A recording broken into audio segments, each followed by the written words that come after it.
نعمل تيست 1 2 تيست 1 2 دونك سي بون هنا في الانجليزيه ما عندي حد. Hello everyone.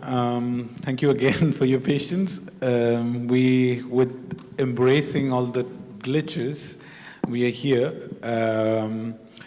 just the Arabic translation is not working right now, but people who want to hear Arabic or Tunisi being translated to English, it's happening online on Savvy channel. Just technical side note. And I wouldn't lose too much time introducing or anything, I mean, the project we know. So I'll just introduce Yosra, and then I would leave the stage for her to introduce Mouadh and the other participants. So Yosra Elmallah is a curator from Alexandria, currently living in Cairo, or recently moved to Cairo. She's a programmer, and she's also been a co-thinker in this project United Screens, which we have been developing over the last 3 years. And this project, very shortly, is trying to think together with peers in different parts of the world, of the global south, to figure out ways of finding alternative ways of circulation and overcoming the challenges that alternative cinema circulation faces today. And we're very happy to be joined by Mouadh, Renée, Luisa, and Bassema. And I would leave the stage and pass the mic to Yosra. Thank you very much. Thank you, Abi. مساء الخير. شكرا ان انتوا بتشرفونا النهارده. النقاش النهارده بعنوان Networks, Performativity and Circulation أو الشبكات الأداء والتداول. Today we will speak about the circulation and صوت الواحد.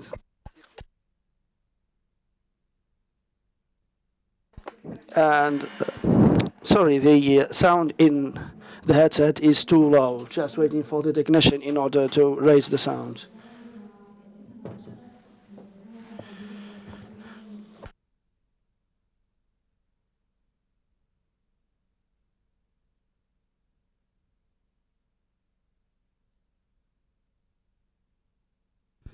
So here I would not introduce, of course, my colleague as my colleague introduce himself, and we will provide you with a presentation for 10 minutes. They will let us know how it's working with them, with the different societies and communities. This is Mouadh Ghamoudi, one of the founders of the Association of Art in Meknessi.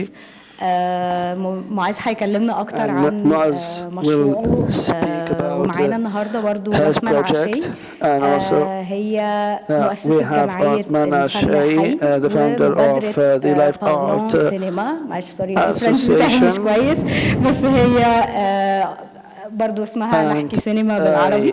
When I speak, she has also an association with من كولومبيا وهي بتعمل في أمستردام في اللحظة دي، وهي filmmaker وباحثة researcher and curator. You're Mboya. I don't know if I'm not spelling the names in the right way. She's a filmmaker from Nairobi. And so we will start with Mouadh, as he is with us today in order to speak about the initiative and the project. Thank you, Yosra. My name is Mouadh Ghamoudi, the chair of Association of Art in Meknessi, and also I am the project manager. And I would like to introduce the association and also the idea and the activity that we are involved in. So the first symposium that we held in Meknessi, and also to introduce to you Meknessi area, so that you will know how we get this idea.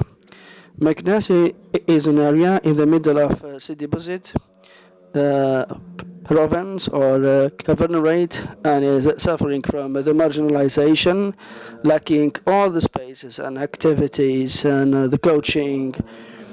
And in 2015, me and a group of youth or young people. Most of us, we were pupils in the post-revolution. So when the revolution happened, we were, of course, studying in the secondary school, and we dreamt together with all the public to have a change, to have a shift in our reality, and also in Meknasi or in our region.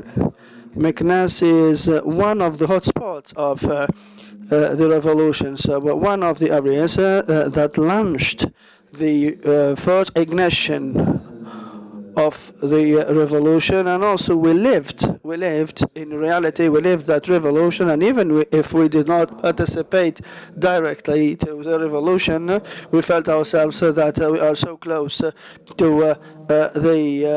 the hotspot of the revolution. And also, so we came together with the youth of this area and asked ourselves, what can we change after 5 years? And we dreamt about continuous prosperity, but this did not come to true or to achievement.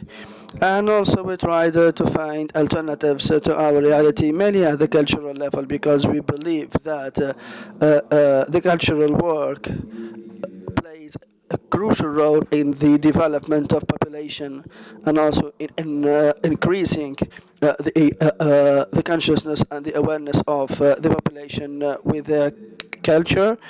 And we founded this association in Meknasi with limited resources, and we will speak after that about details after the presentation. And from one of the projects, we have the Rural Cinema project, which is about the dissemination of the cinema culture in the rural areas. And also we made it to reach the countrysides and the rural areas in which there are no cultural centers or homes that would take care about this sector. And we will speak, of course, in the presentation with more details. Bassema, if you want to introduce yourself and also the project that you founded or that you are running. Hello, everybody. Sorry, I have a low connection. My name is Bassema from Tunis,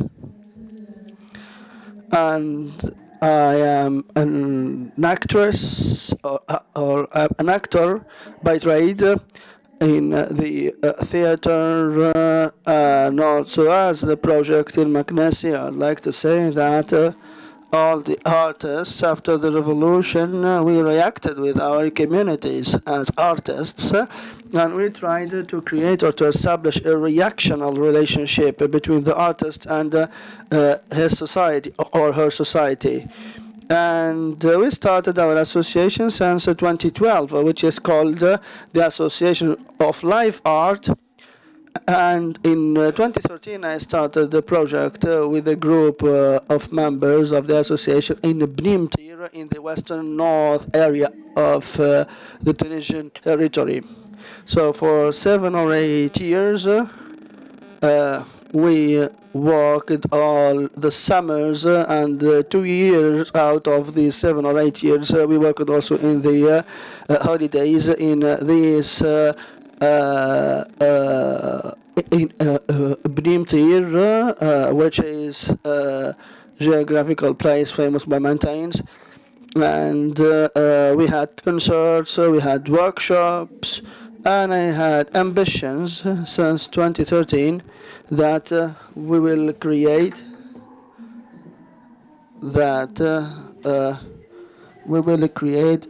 radiation of national and international culture, so to irradiate that kind of culture to the rural areas and also to this area, so that all of the artists can be presenting their art in this area. And also there is another project that we launched, which is called I Speak Cinema.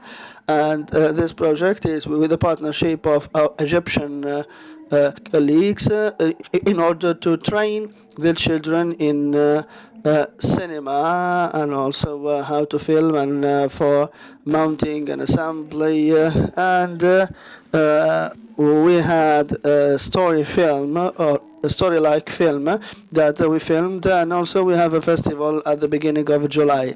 These are the highlights anyway for the project. Thank you, Asma, for this concise presentation or introduction, and I would like to ask our friend now to introduce himself. هل هناك ترجمة من إنجليزية؟ إذا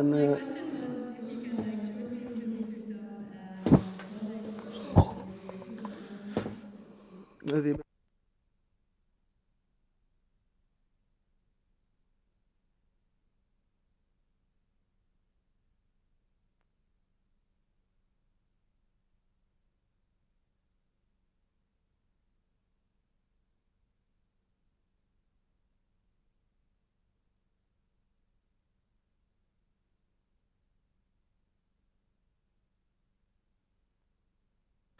المشروع الذي نقدمه اليوم هو مشروع طبيب الأفلام ونحن هنا لدينا شخص يعني مسؤول عن القيام بترجمة هذه الأفلام الجديدة خاصة أفلام هوليوود المتصاعدة أو التي هي لديها أسهم صاعدة في أمريكا بالقيام بترجمتها لي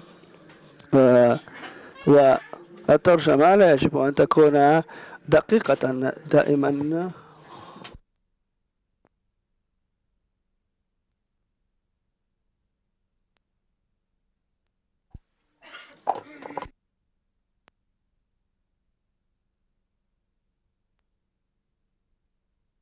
Specifically because I'm interested in the way that cinema travels, but then it's specifically the way that language has been instrumentalized inside of cinema practices and how the practices of the movie doctors show sort of like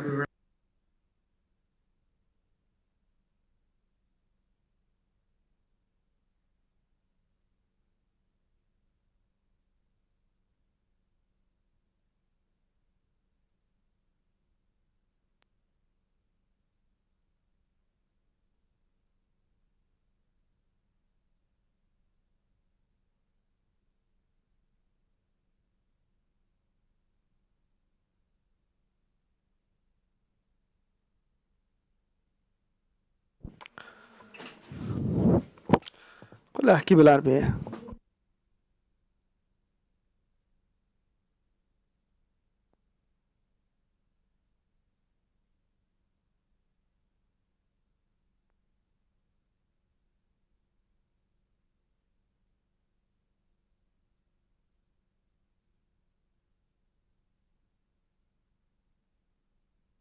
Working with something like called popular cinema in Colombia. It all connects with my practice as a filmmaker. I recognize myself as an amateur, someone that makes film with the input of love and with whatever you have at hand. And also with a curiosity or more like a need as a programmer. I'm also a film programmer curator.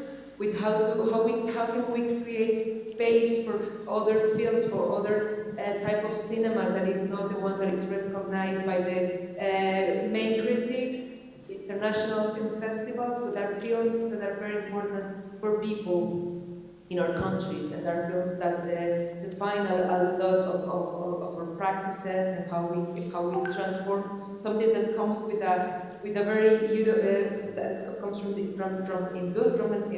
industry and from Eurocentric perspectives, but with a colonial input as it is cinema, and how we transform it in our territories with our local needs and perspectives and tastes. So yeah, I'm gonna talk to you about this that I've been like looking for, and I'm now here in Colombia also traveling through different cities and looking for good films and filmmakers. Thank you, Luisa, for your input. I think Okay, I'll switch now to Arabic.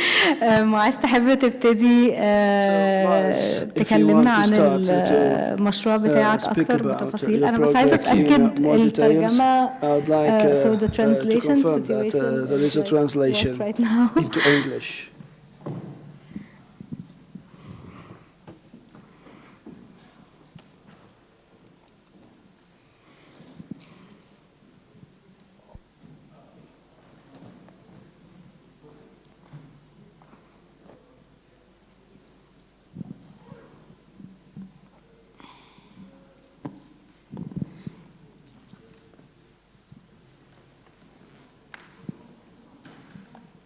Sorry? They don't hear me. Okay, I don't think they get that. طيب معاذ أنت هتحتاج تورينا كمان دلوقتي السلايد شو بتاعك. You can show us also the presentation on the slides, I think. The slideshow for Maiz to be screened. We need just the slideshows for us to be on the screen. فنجم نبدو قبل I think that we can start even before the projection of فالمشروع معناها هو ماهوش سينيريف أكهو هو مشروع بدأ بصدقة يساهم الثقافة اللي هو كان نشاط قمنا به لجمع تبرعات من سكني المنطقة في السوق الأسبوعي نهار الأربعاء خرجنا تسوقنا معنا الشقاقة نتاعنا ودرنا على المواطنين باش نجموا نفسروا لهم الساعة شنو ناويين نعملوا في المنطقة ونوفروا مصاريف the culture or the cultural level, and that we will be establishing an association. And when we established this association, we committed ourselves to a solid bond of relationship with the community and with the local population that are residing in this area, and also to share with them all the challenges and the difficulties of life. And also, since our childhood, the average of our members is 20 years. I think, when we started the foundation of this association, and also after establishing the association, we said that we have to establish a communication channel with all group ages and age groups, with the youth and also adults. And the experience started with some of bumps and some of the difficulties, and after that we started to provide some activities or to conduct some activities for Maknessi delegation, and most of the activities were improvised because we did not have a lot of training, and also we did not get to know how to do that because the lack of opportunities. And thanks to many friends and many people who expressed their empathy to the project, we did it, and also we moved forward. And in Maknessi here, we created the Patria Band. The Patria Band is a musical band in the Association of Maknessi, and they are providing shows, musical shows, and Patria Band has a solid relationship with the social contacts in Maknessi delegation, as they are present always in the social demonstration, and this is in one of the days when we had a general strike in Maknessi, and also in the sit-ins in the streets of Maknessi. And also this band also, since it is created in a conservative area, that they do not know a lot about the arts and the music, so anything which is not in the routine would be of course rejected and relinquished. And we found many difficulties, we found many challenges, as people are so conservative, they are not allowing us to have musical activities there. And we have many other similar activities, like this is a show in the Shepherd's Day. And Shepherd's Day is one of the cultural exhibitions or the cultural events that we organize every year. And also there was at that time a musical show, and we got to know that the organizers of the event had a solid relationship with their reality, their climate, the environment, and also the nature of this area. After that, when we continued with the activities, the different activities based on our resources and our capabilities, musical shows in the streets, in the cultural home, and after that we created the rural cinema. The rural cinema, as it came out from the concept of decentralization in Meknesi, because in Meknesi we had the minimum. We had the rooms for the cinema, for example. There are some public spaces. In the rural area, as we are born in those rural area, we have, of course, a good relationship with the peripheral towns. And we recognized that there is no common public spaces for all those towns in the rural area. And also after that, we decided to select one of the popular coffee shops to be the space for all the towns in order to get together within this rural area. We started with an event for 4 days, getting together 4 rural towns. And it was the first reconciliation with the villages' population and the public in the villages. And it was a good and successful event that we made it to create a common space.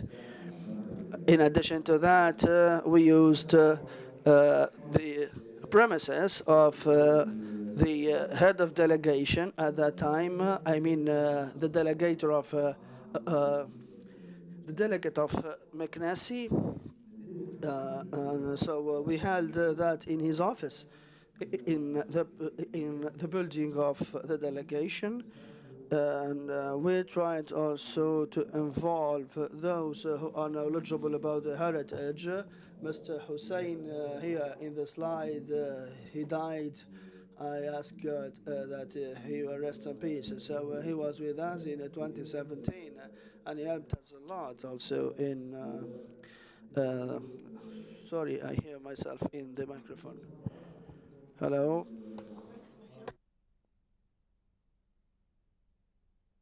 And in these rural areas also we tried to mention all the specificities in those events that are common to all the towns. Also, many of young people had participated and contributed to the success of these events. And also here that we found that there is a thirst from those villages in order to get together and in order to participate in such events. And by demand or based upon those demands from the public, we went forward, and also we organized a festival in 2018. And we've got also support from the National Center of Image and Cinema, and we organized this festival for the 4 rural villages. And there was a program also for the children. We went to the primary schools, and there were also another program in the popular coffee shops. And also we had another show in we could have run that in the culture home of Meknesi. I lost the sound once again. Sorry, there is no sound. No sound in my headsets. I'm not hearing anything. Now it's back. We thought that or some of those events are not full of both genders, so we couldn't make it in order to get a high number of women, for example, and also it was not highly reactional. And we provided only with documentary films that are speaking about the reality of this area from a point of view of different contexts. And so that we tried to get the people find themselves in those documentaries. And at that time, there were some reactions in relation to this subject, and they said that we live in that. Why shall we sit here and watch what we live in? So we do not want to watch what we live. We want to watch something new. And also we had a lot of debate and discussion within the association, and also with some representatives of the public or of the audience. And after that, also we tried to advance, step forward from this festival of 2018. And there were many questions that were raised at that time, whether this festival of 2018 would be a yearly festival like the feasts, and also like the national days. And also in Mabrouka village, there is a group of young people invited us to coordinate together in order to provide us with their services of photography, so that they can help us in how to support our ideas and how to make this a yearly event. And we started to work together and to coordinate together also in many axes. And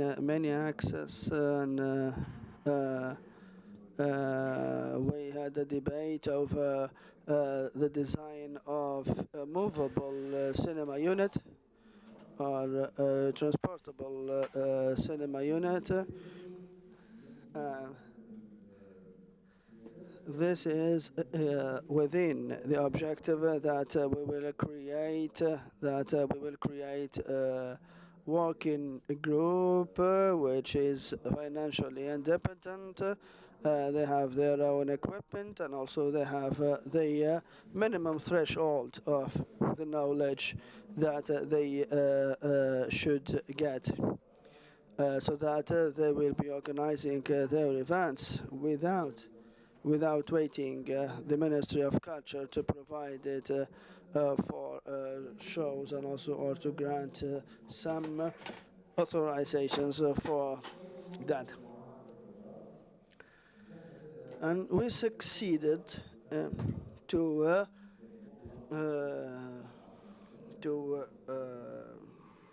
go to the Intissar village, and we found in Intissar village that there is a space which was closed, and we asked them in order to get this space for our events. And here we provided them also with three documentaries, and also we organized the festival of rural area of the rural cinema in open air, open sky, and mainly the age group of youth. They had a great impression, and also for the old people also they have a great impression, as they told us about their experiences in the 1960s.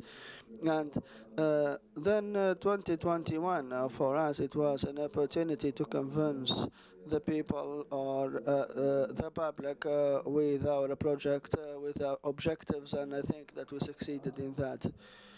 Also, it is worth mentioning that there is a space in which we screened a documentary which is called Couscous with Ignity Seeds. And this space is a coffee shop owned by one of the young people who is an investor, and he put a fence all around his coffee shop, and he made a stage within this coffee shop, and also now he is getting a respect income from that. So in 2021 we were in a direct contact with the public or with the citizens, and also they participated with us in the preparation. They are participating directly in the preparation for this event, and this is belonging to the area named Ouled Amar, and this cafe shop hosted us in order to project the film. There were some discussions with the farmers about the subject of the film or the content of the film itself. And I'd like to say here that the open spaces or the public spaces in the rural areas, whether it is capable of hosting cinema events or not. So we can just have a Q&A session after that. In order now we would like to see what are the other projects and how, and we need to see how can we create relationships with communities that we do not belong to. I mean here that they would see you as a stranger. Bassema, are you with us? Hello. There is a story from Egypt and there is another story from Tunisia, I think. Because when he's speaking, I was remembering all our work in Bnimtir,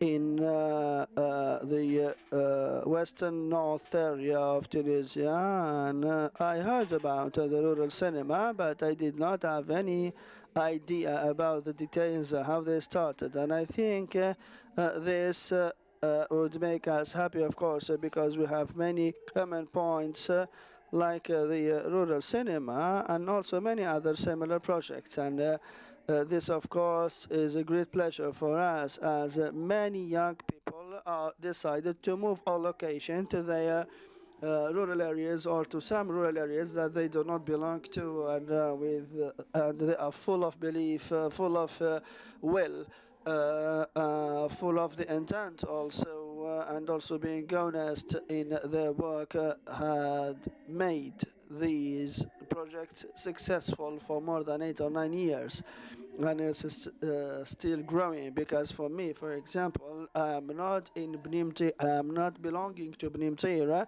but I was fascinated by this village, and we started with some donations, not from the people dwelling in Bnimtir, but from another areas. And we've collected just 400 dinars, and we had been residing in an accommodation in Bnimtir, and we had people that started working with us, and also they're still working with us for more than 8 years, as we started the first session with many of the renowned and famous artists like Yosra, for example, in order as he encouraged the culture initiatives, Munir Trudi also, Najib al-Nasser, Ahmed Zlasi. It is very important to mention the names, because without those people we couldn't make it. And since you tell him that I have the idea and I would like to go forward, to go step forward with this idea, they always support you without asking for their remuneration, for example. So here you have to be supported by your team who believe in your idea or in your project, regardless of your funding or your financial resources. I think that they provided also a lot of coaching and supervision for us within the association. And also they provide us with the concept of how we have to develop our project, and also together with the realistic social and financial studies, which let us find a balance between the enthusiasm or between the artists who are driven by enthusiasm, and also the reality with which we tried, of course, to go forward and to look for resources.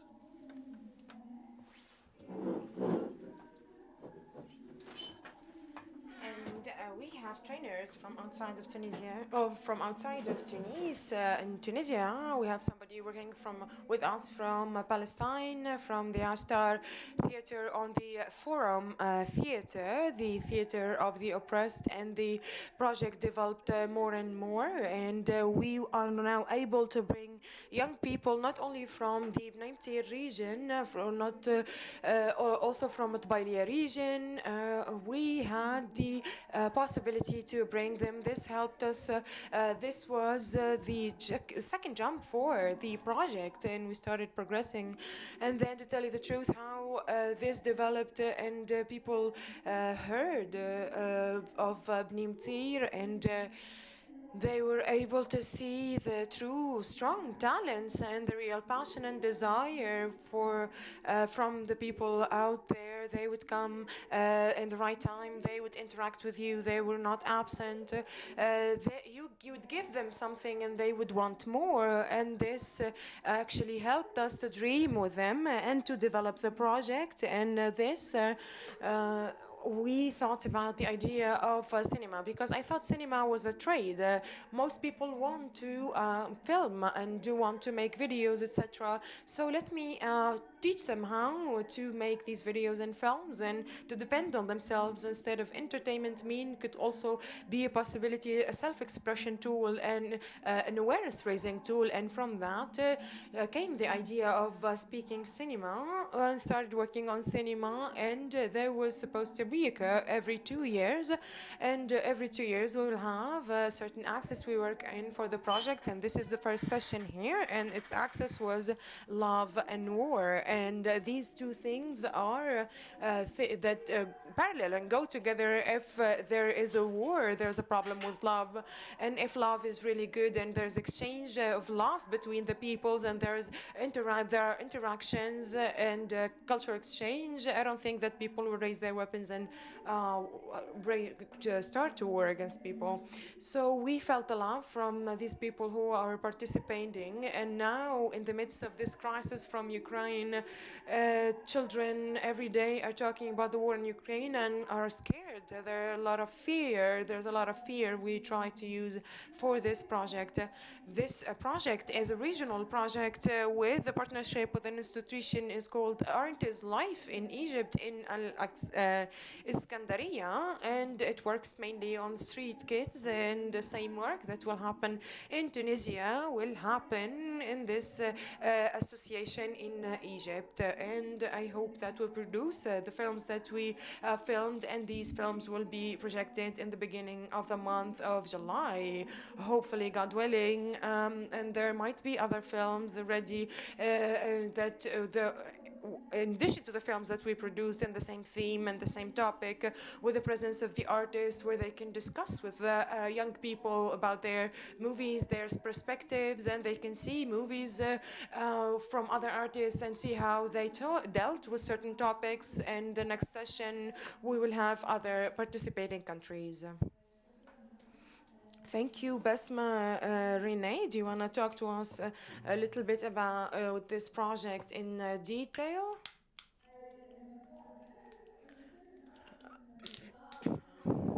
Yes, I thought you're not going to present a presentation. I'm sorry, Renée. Bassema is going to finish giving presentation about the project, and then you can go ahead.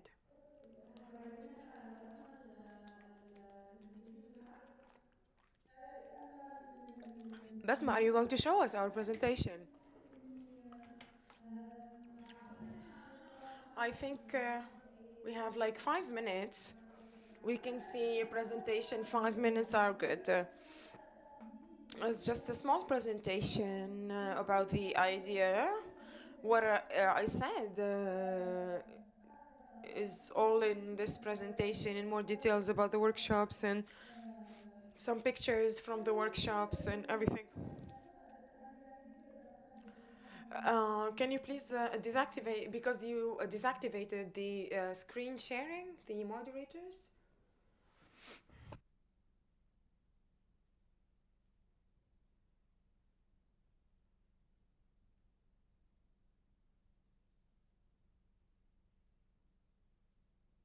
In this phase, we produced 3 films, 3 short documentary films, and one author film was short, of course, and we're going to start filming them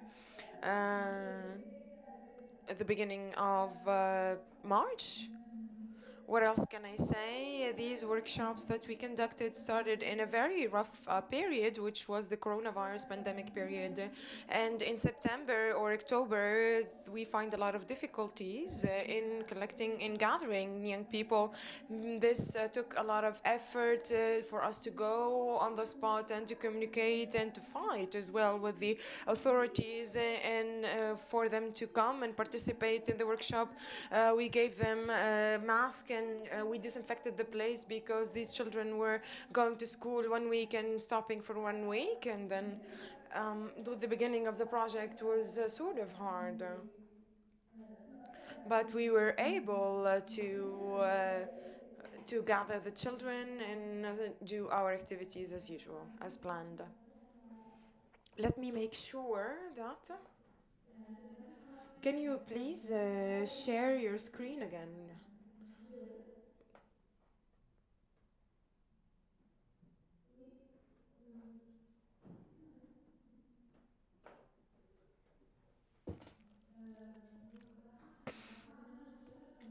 Bassema, we have a technical problem in showing your presentation. Can we continue with the other guests and know more about their projects? And we'll leave the space to the public to ask questions about things maybe you didn't mention in your presentation in more detail. Can we do that? Of course, yes. Yes, that works. Thank you. آسفة رينيه، لدينا مشكلة تقنية، لم نستطع عرض الشريحة.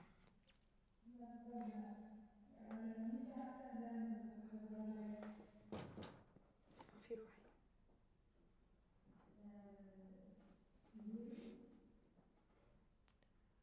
تست.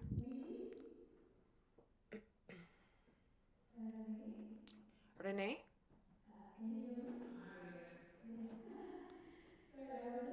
آسفة، كنت فقط أقول أنه كانت لدينا مشاكل تقنية مع عرض بسمة ولا نستطيع عرضه للجمهور. إذا يمكنك أن تبدأي بعرض مشروعك. يمكن أن تخبرينا عن مشروعك. هل يمكنك سماعي؟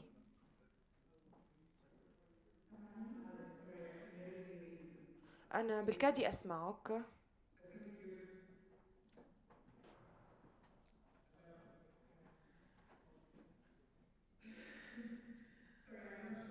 لا أعرف ما يحصل. Yes, please. أنني يجب أن أشارك معك العرض الخاص بمشروعي.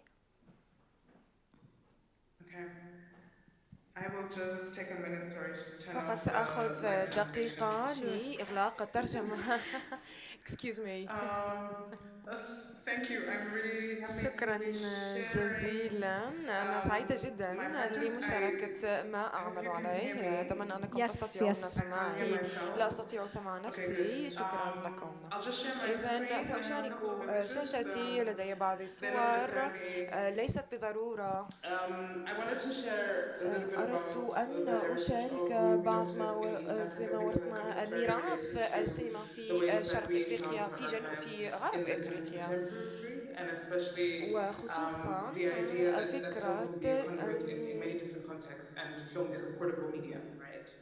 We're able to access films like نحن mystery fictions نستطيع and share them in ways that media was ونشاركها facilitating. بطريقة حيث يصبح الإعلام أمرا نتشاركه، أو المواد Before. الإعلامية يمكن أن نتشاركها And بطريقة سهلة so أسهل من the قبل. movie doctors that I've been إذا consulting with are all based in Uganda and they have been الأعمال كانت responsible كلها في يوغندا، for وأنا bringing كنت مسؤولة for على kind of إدارة mainstreaming Western cinema and cinemas السينما in other languages الغربية and from other regions والسينما in من Uganda لغات in أخرى ways ومن that wouldn't مناطق have been أخرى في possible يوغندا. previously because a lot of the populations, as they said, الكثير mostly من people in الناس informal الموجهة لهم settlements هنا يعيشون في are مقاطعات not English غير رسمية speaking. لا يتحدثون And اللغة the الإنجليزية، language that they would واللغة التي speak يفضلون التحدث بها هي usually would be عادة Luganda, which is a language اليوغندية، وهو which most people اللغة are, التي يتحدثها معظم which most people speak, but also most people الناس، are literate in. ولكن So for a long time, it معظم wasn't الناس أيضا necessarily لا urgent يكتبونها. that people learn to be literate in إذا English because literacy in هذا Uganda was التعليم، relatively high. إذا مشكلة الأمية في Literacy in يوغندا Uganda was كانت relatively كبيرة high. جدا.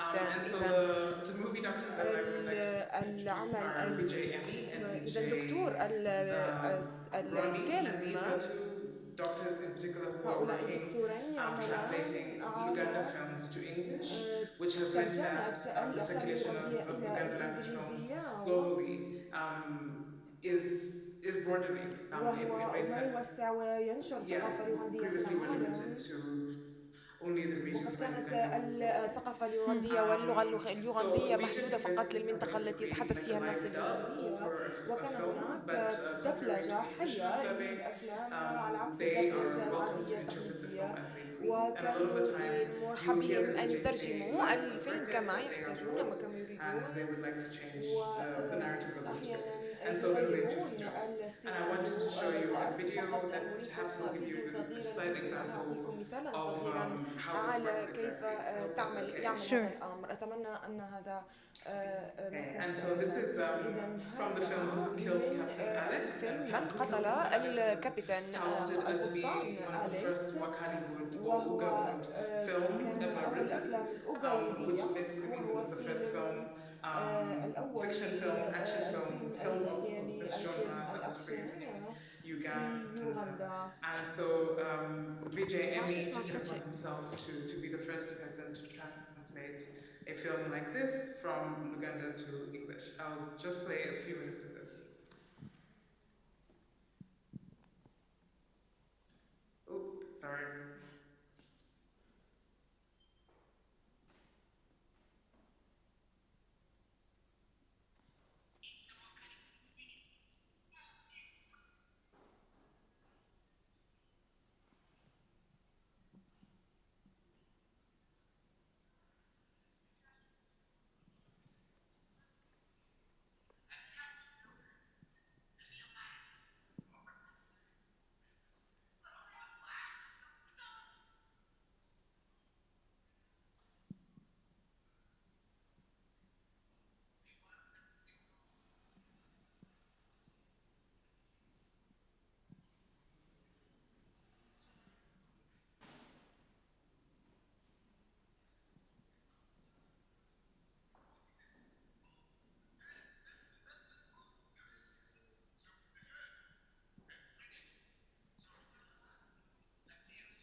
Yes, so just to give you an example, a lot of the time I think the BJs aren't necessarily interested in the actual content of the film. They extrapolate, but then they also read the mood of the room, and they also pick on their own interests. And so most of the photo that's on the screen right now is an example of the kinds of places that these VJs work, and these in Uganda are called bibanda, which basically means a small shack, and usually they're in informal settlements that seat between 20 and 200 people. So depending on the type of screening, this space would be used for a football match, for example, but then equivalently, it can also be used for an action film. And when I was growing up, the films that showed there were mostly Jean-Claude Van Damme. But now, with the emergence of Nollywood film, there is a sort of like a gender flattening of the space to a certain respect. Previously, it wasn't possible for women to enter these spaces, but now with Nollywood and Nollywood bringing up more themes of family and community, and themes that are better related to the Ugandan context, we're seeing more women in these spaces. And so I'm very grateful to be borrowing a lot from these practices in my own film practice, and the films that I make currently are in the hope that I can be a movie doctor for archival films and the colonial film archives as we know them to exist. So I try very much, though I think my style is not as dynamic as any of these guys. I try to make fictional translations of historical subjects and positions for contemporary audiences. Thank you. Okay, thank you. Is there any questions? Questions will come later. So, Luisa, sorry for keeping you waiting. Can you tell us more about your project? Hello. Hi. How are you? Yes, I would like also to share my screen. Please.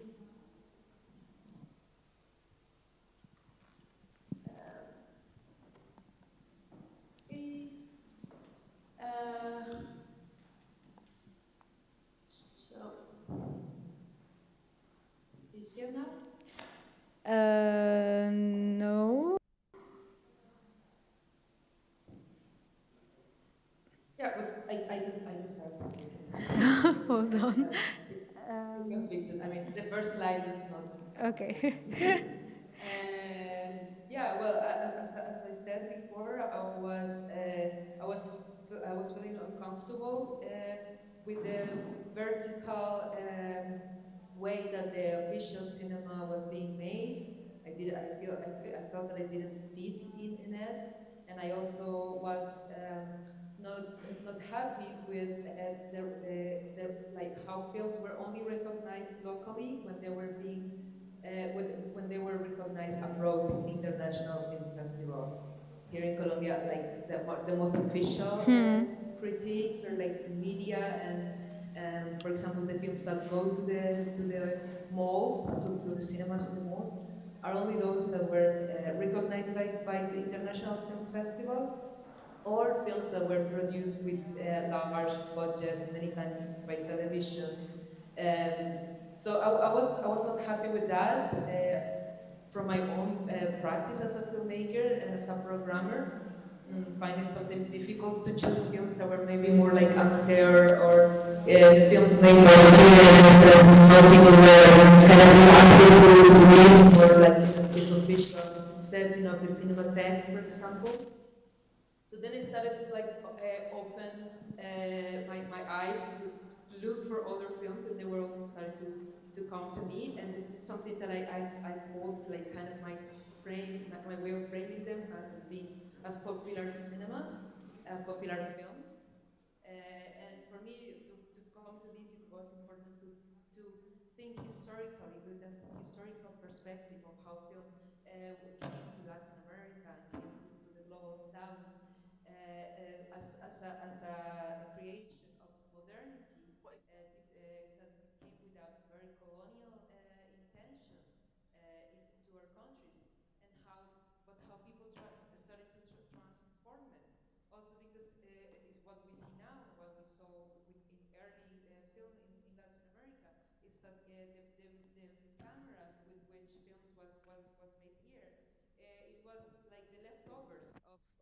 the industrial cinema. So the cameras that came here were small cameras, and the first filmmakers, they had a lot of freedom to explore. And this is also something, what we see somehow now. The first popular films were made with phones that filmmakers got through second-hand markets. For example, those were the first popular films that were feature fiction films, let's say. And the cheapest, the more freedom, and then also the more plurality. So more people started to make films, to find ways to produce it and also to distribute it through making DVDs, copies that were sold on video stalls on the streets, putting them online and making some money through sometimes through it, and how these films reflect the content. They reflect local concerns, but they take all this history of like this colonial history and this industrial history that Hollywood and Europe implanted here, and they use them to narrate these local concerns. So that's also what makes the films popular, attractive to broad audiences that feel recognized in what they narrate, because are, for example, communities that they don't have a place in the more official cinema, and also communities that have been educated in film through these more mainstream currents. So looking for these films, I started thinking about the origins of porn industry. Initially in my city, in Cali, but now I'm in Medellin, and these days I have discovered that actually here were made the first films of porn, and it was strongly connected to the cartel, to the Medellin cartel, to Pablo Escobar. Was a man that was working doing communications for the cartel, and on the side he made the first magazine of porn, and then he did 4 feature films. And then for me it is very important that this somehow occurs in connection with drug trafficking, because with drug trafficking, consumerism entered in Colombia. And for me, porn has that, you know. How can we access to sex through money? With money we can access to everything. So the first films were made, porn films were made in connection to that, and they were narrating for the first time. Colombian people were able to see locals having sex. So the bodies and the landscape were not of like the blonde, like the blonde guy or woman that were having sex with the guy delivering pizza or the plumber, but were people having sex in a chiva, that is like a popular way for people to transfer to the rural sides. So I've been looking for that, and this is something that I'm still like developing a lot here. As I said, in Medellin is like an explosion now in my face for this topic. There's another one that is with the one actually like I started. Are feature films made with small cameras, as the one you see there in the corner, sometimes also with phones, that are made with communities in peripheral neighborhoods or rural areas, and that have been distributed through video piracy on the streets, on internet. These films are not as like this. This is not as it happens in Africa, or as it happens in Peru or in Ecuador, where, for example, like a sort of an industry has been able to develop. Here, sadly, the pirates, the video sellers, have pirated, have bootlegged these films. So the filmmakers don't make an income out of it. Sometimes they make an income from the uploads on internet, but it is difficult, of course, because we know how these platforms, they also work with algorithms and how they also take advantage of people. They are not really sharing the profit that they make from what we upload there. So this is a main issue. Despite that, the filmmakers keep making, keep producing these feature films, short films, very eagerly. For example, this film El Desplazado, The Displacement, it is about like one of the most sad historical things in Colombia that it keeps happening. That is people like internal displacement for war. So the film narrates the story of two peasants that have to leave their land after paramilitary murdered their child, and they move to the city where they become criminals as the only way to subsist. And then the film becomes in a sort of an action film, a Bonnie and Clyde story. And those films are usually screened online, or like you can buy them actually somewhere? Yeah, you can buy them on the street still, some of them, not all. There are some more, and because also here is slowly starting to disappear the video sellers on the streets. They still exist. If I have some, I will deepen it a bit at the end. And but also the filmmakers at the beginning, they make presentations on their communities, and sometimes they travel with the films and show them around. They try themselves to sell them. For example, in the case of this film, they try to travel. They were traveling with the film and selling it, but then the bootleggers will take the film and sell it for cheaper. Okay. So yeah, I don't know. It's kind of sad, but that's the situation. And thirdly, sorry. No, yeah? sorry. You continue. Yeah. And and thirdly, I'm also as some of you might have heard, last year there was a big uprisal here in Colombia that actually started in 2019, but then the pandemic stopped it, and the government, of course. But if it wasn't for the viral videos and for all what people were sharing on the internet, we will have a completely different perspective of what happened, of all the state crimes committed during the national strike.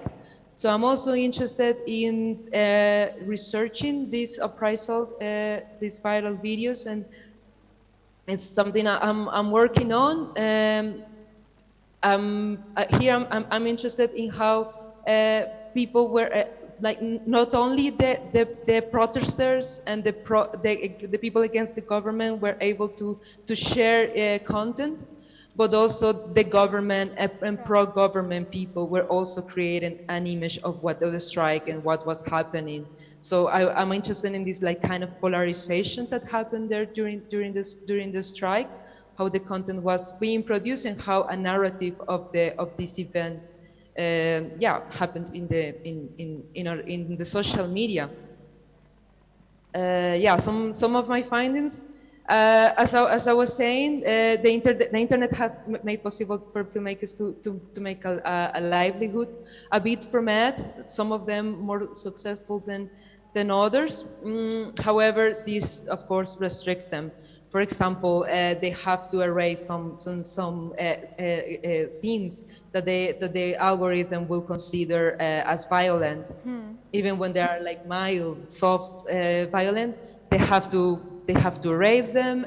Also, I discovered the other day that if we don't watch the commercial, like the publicity before the film, they don't get the money. It's like, yeah. The views doesn't matter if you don't watch these things that they put before the film, and also they keep having a strong presence on the streets, as I said also before, because the access to internet, of course, in Colombia is not general in the country. There's many people, especially in areas that are more oppressed. They don't have internet, rural areas. And when I talk with the video sellers, they usually tell me, yeah, the people that still buy these films are people in the countryside, and some people that they don't know how to download. But for them, this format is affordable. Like okay. The format is affordable.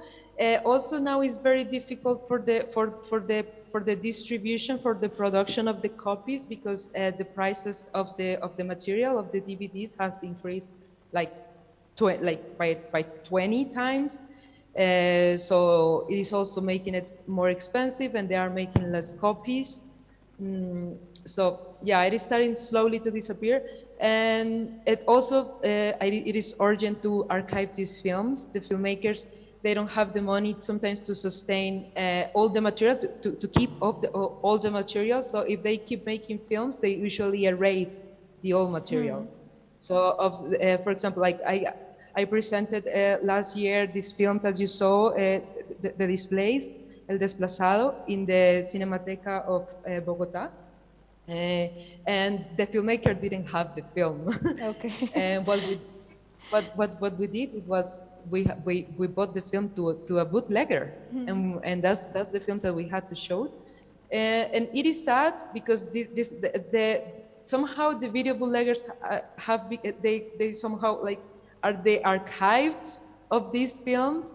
They are on the internet, but also the internet is controlling, and it's like if they want to erase the film, they can bring it down because of copyrights. For example, with the music, they usually have this problem. They like to just use like popular songs, and the filmmakers have been like understanding that they need to have their own music, so they won't be erased by the algorithm.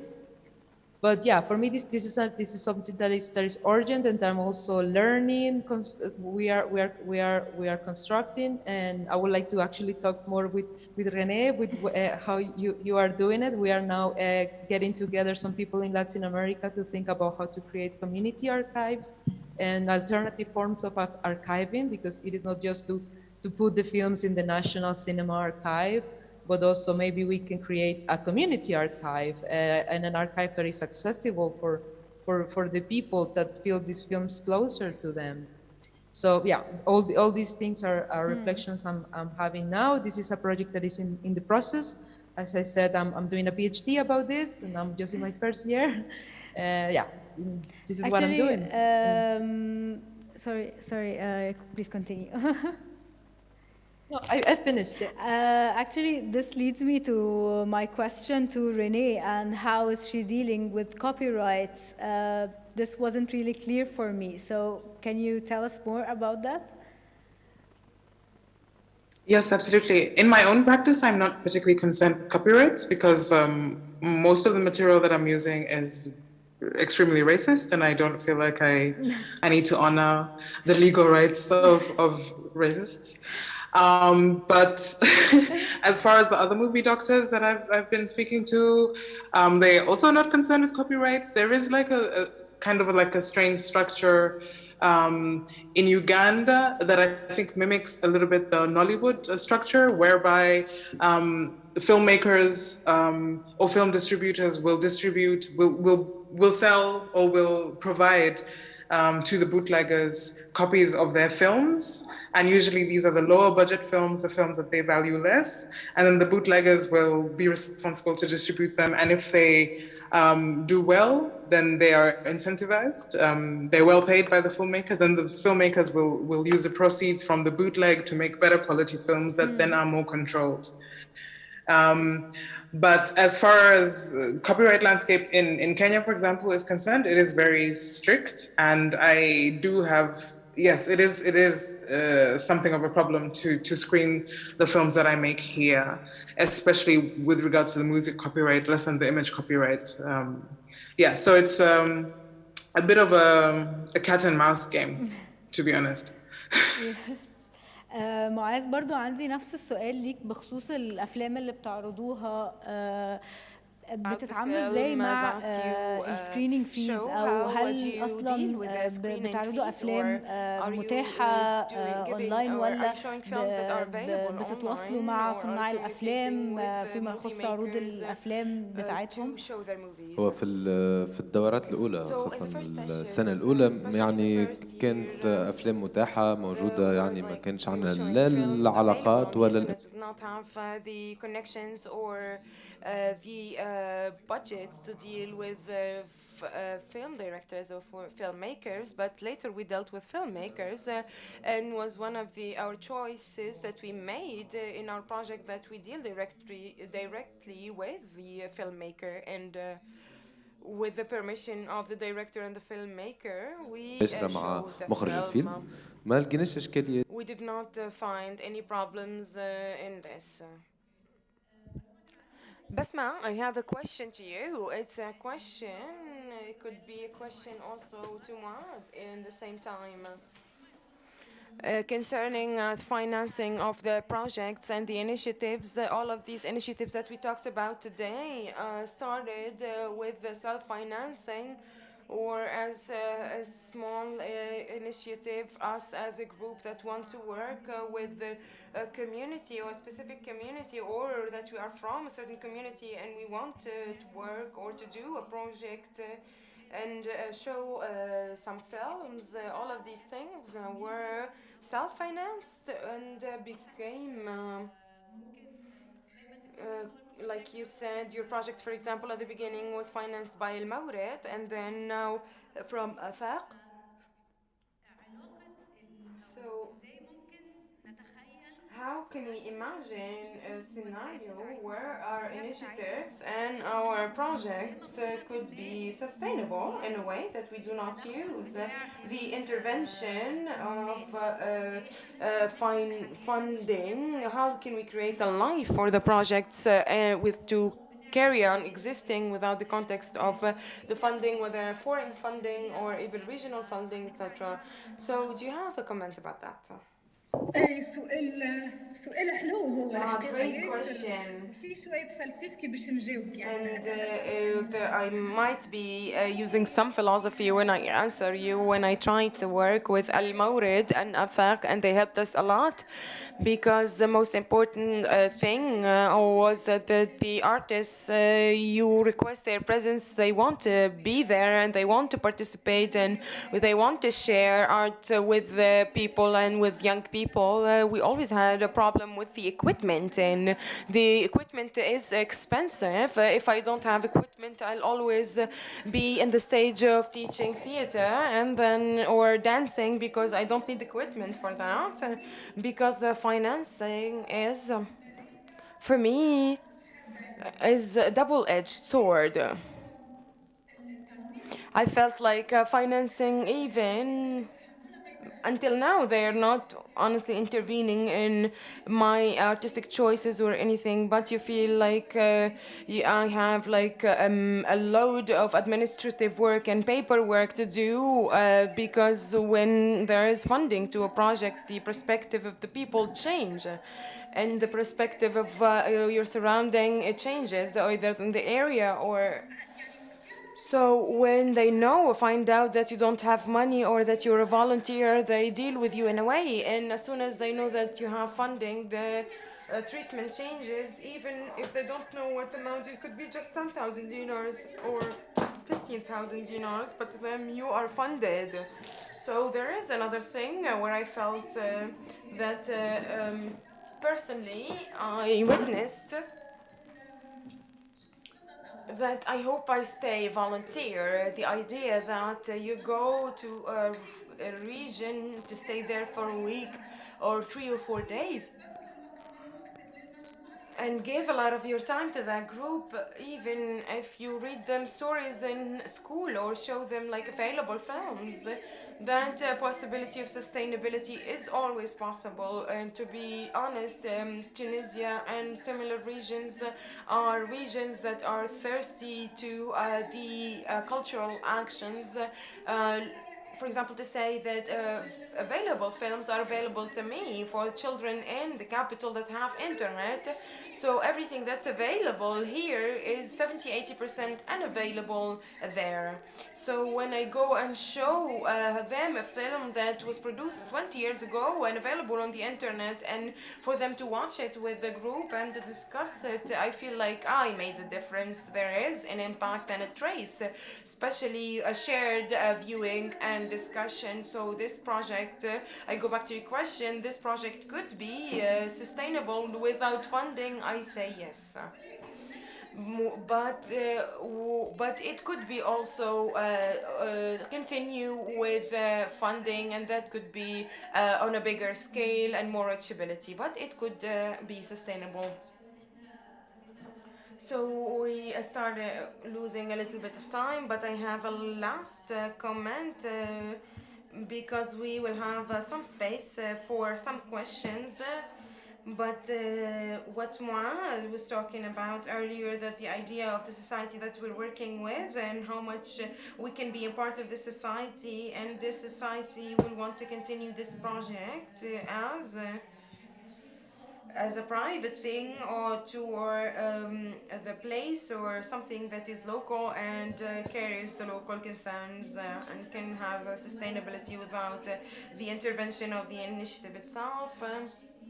And the initiative could just something to push, to give the first push to the societies, but it could work with these societies, and we liked it and we want to do it. So the initiative could be done over 1 year or 2 years, and then it would be done. So I don't know if we have if you have the question. If you have any questions from the public, do you have questions? Yes, we have a question.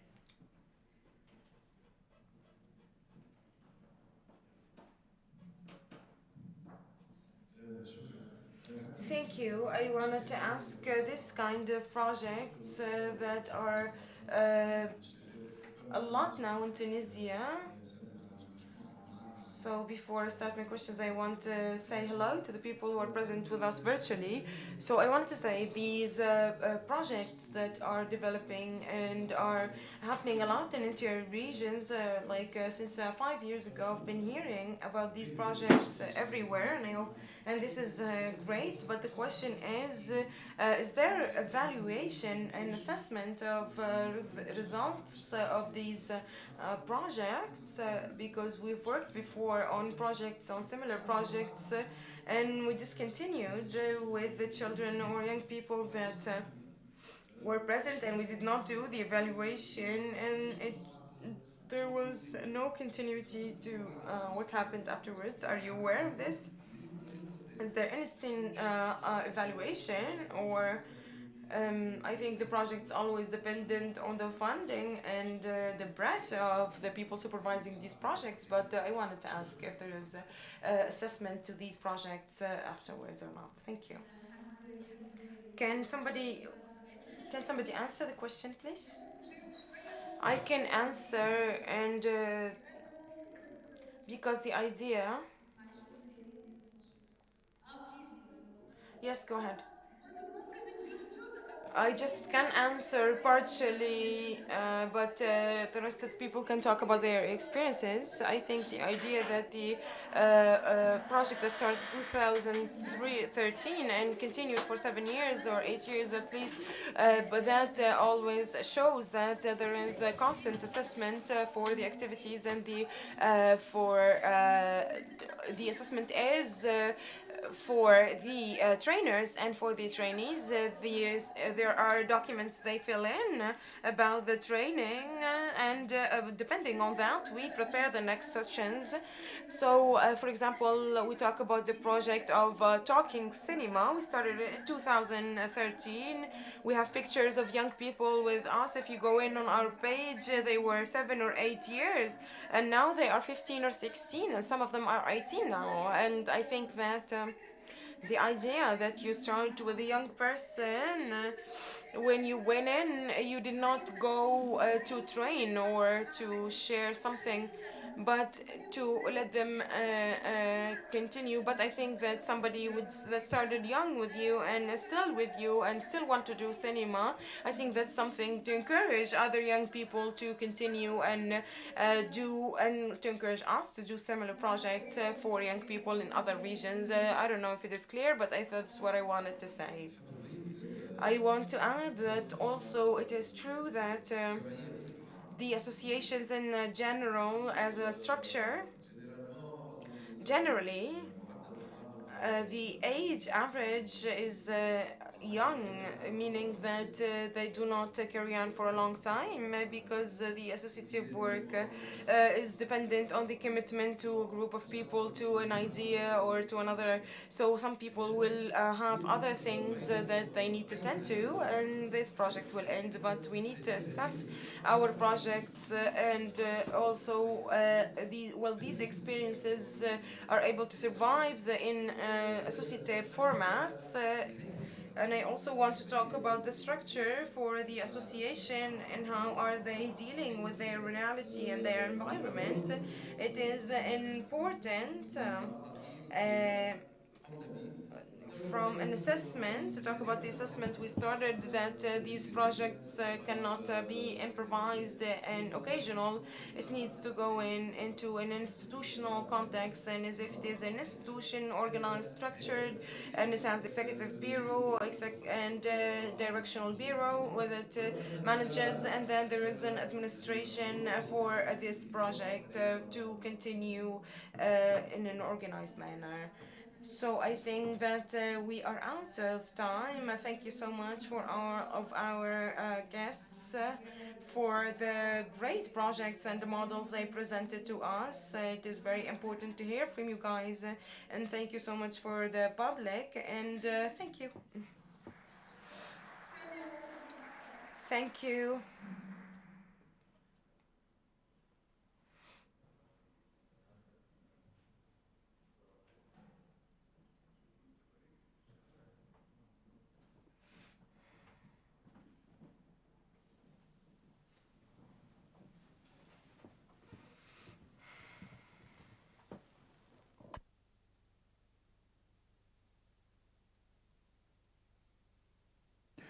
Check, check.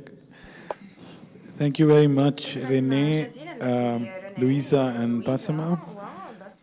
Thank you for staying with us through these technical glitches, and but we really enjoyed your presentation and had so much insights from it. So thank you very much for sharing this with us. And if you like, you are welcome. Yes. If you like, you can continue to stay with us. I mean, not on Zoom, but on the stream, and yeah. not just today, but also on tomorrow. Yeah. Thank you again.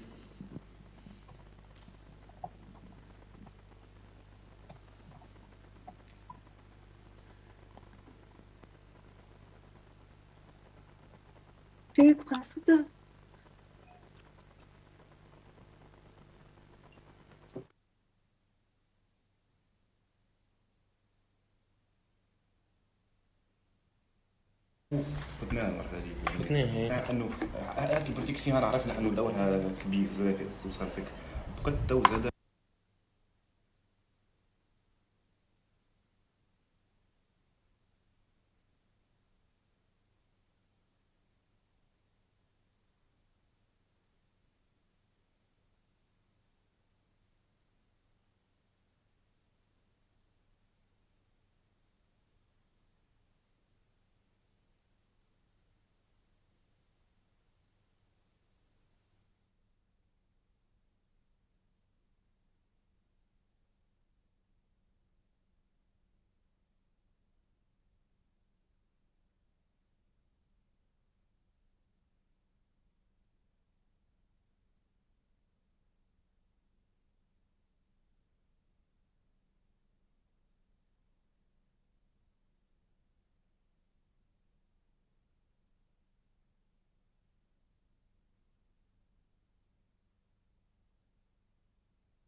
Hi everyone, welcome back.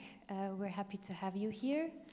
Our next panel, I would like to, or not panel, but presentation, I would like to introduce you to Intissar Belaid and her workshop participants, which she will introduce in a minute.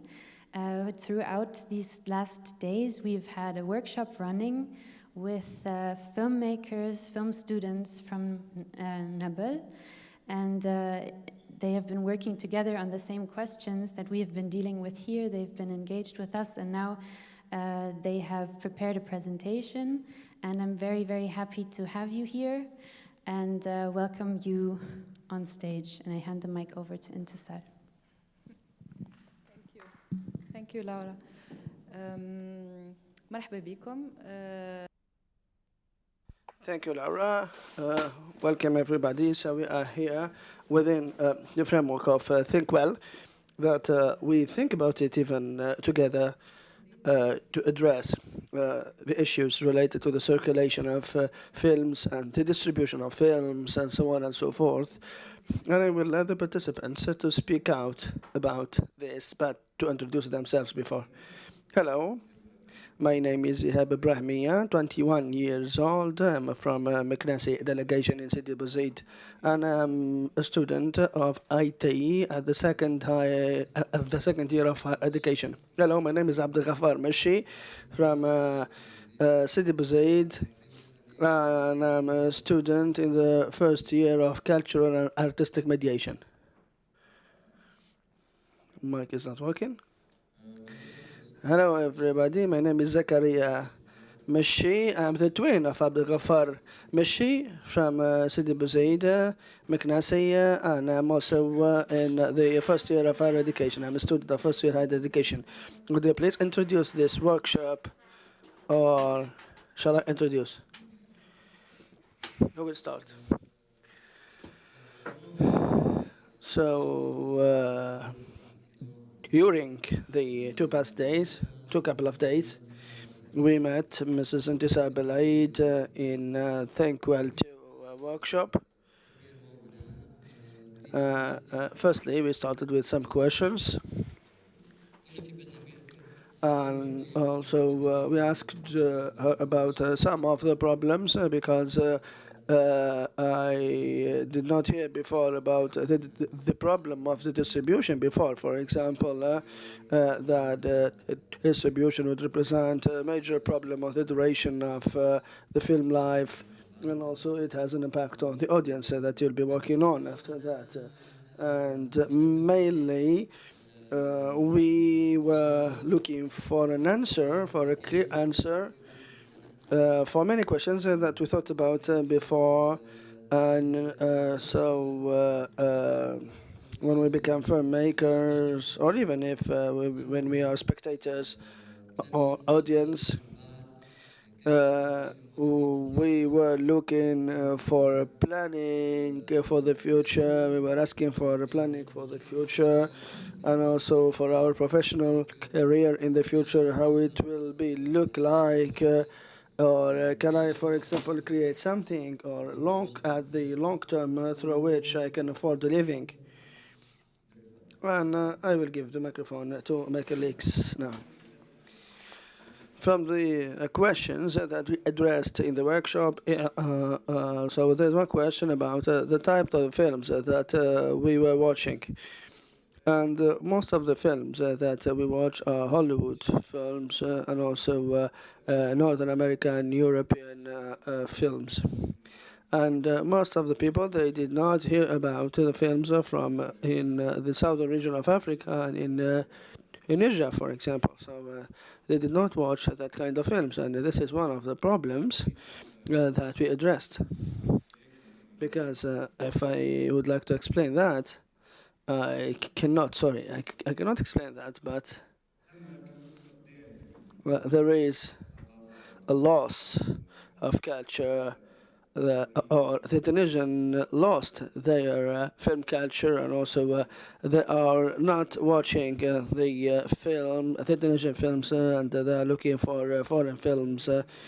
And this happened also when we screened one of the documentary films, and one of the children has asked us why you did not show us a Spider-Man film, for example, and he thought that this is something trivial that he's not accepting to watch, and he would like to watch Spider-Man instead of watching this documentary on his own city.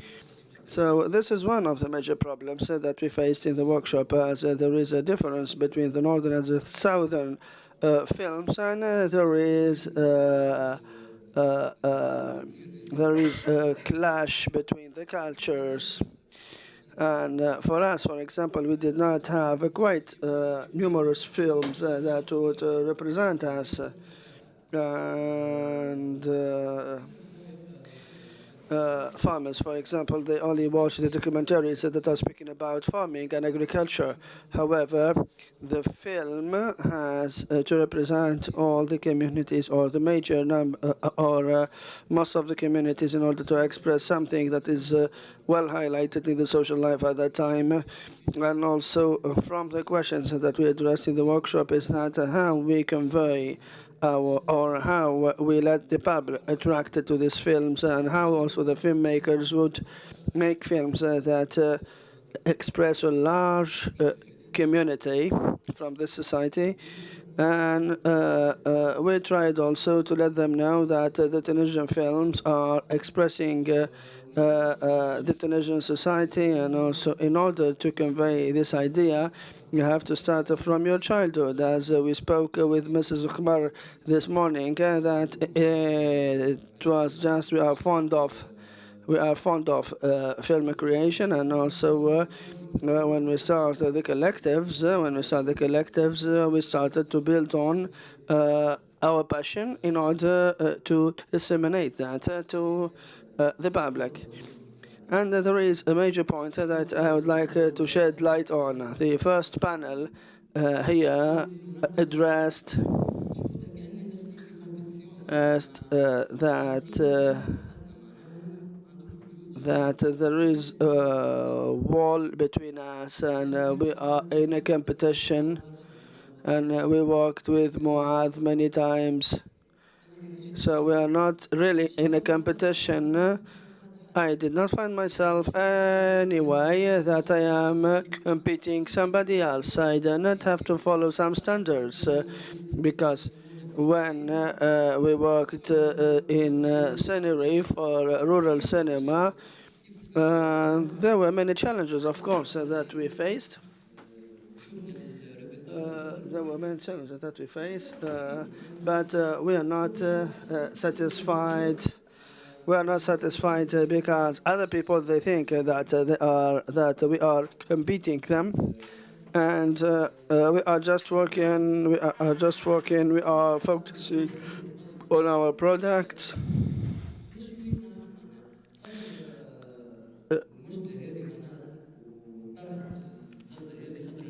And I think that,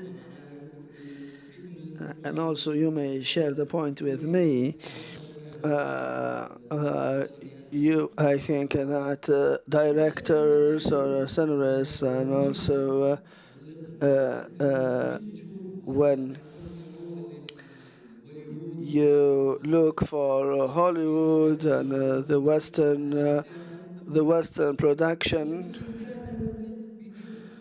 I think that when you watch that, you shouldn't compare it with the products that we are producing nowadays, because we are trying to target the communities that we are working on.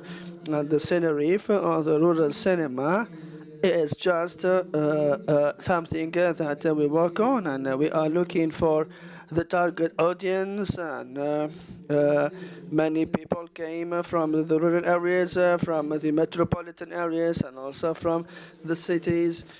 So we have a large community that can watch our films.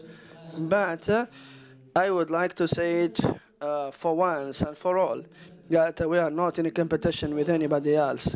We are just working honestly. We are relying on ourselves in order to to grow our to grow the number of our audience and also to excel.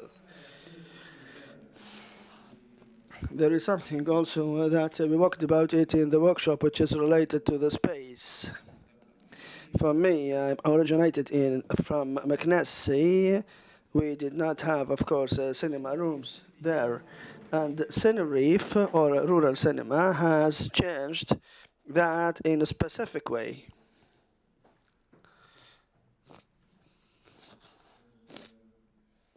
Sorry.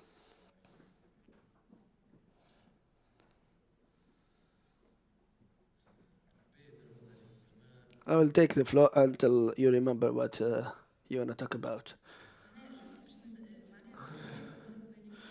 So just the answer for you, for example, of all the questions that we addressed in the workshop is that Cinéryf, or the rural cinema, as you had an experience in Cinéryf,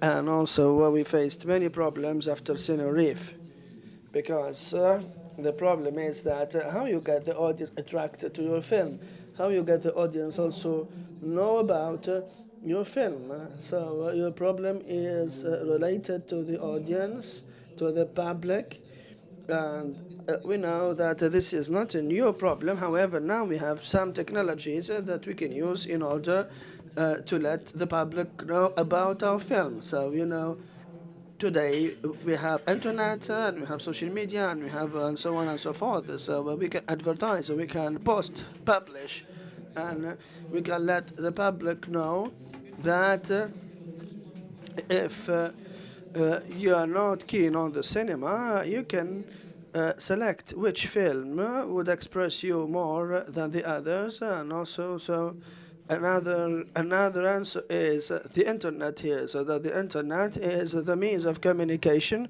through which you would convey your message to the public. For us, in some of the rural areas, the internet coverage is not accessible, or it is low. So we have a graphic designer in our group that are working on slogans, on the posters, and the poster that they would work on it shall be adapted to the environment in which you would produce your film. And this is how we have to use all our capabilities, since there is no internet coverage, or sometimes there are no televisions. For example, when you post the posters before 1 week, for example, you can see that many children are gathered to see what is written or to see the image in these posters. Also, in addition to that, there are many cine clubs, of course, but they are not effective as before, because cinephilia now is restricted to a small number of people, but the others, they feel that they do not have the right to be cinephilic, maybe.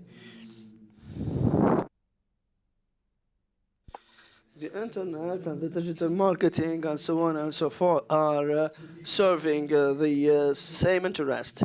So when you are honest with yourself and you will rely on your credibility, you will be able to attract the audience, the public, adapt also the content to the reality of the audience, and in Cinéryf and many other events.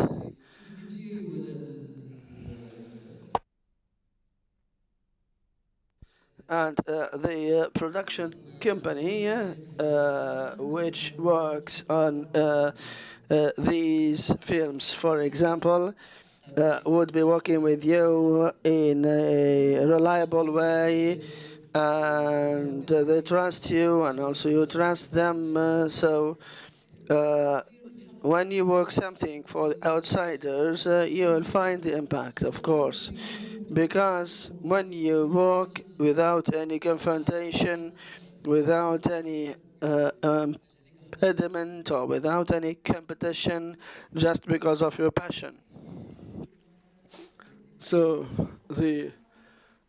for you, you have to be working in group to work on the collectives, and also you addressed in the panels during the past 2 days and even in the training workshop. You spoke about the sustainability. So I think that we have to work collectively. We have to work on the collectives in order to make the film sustainable and also to live longer.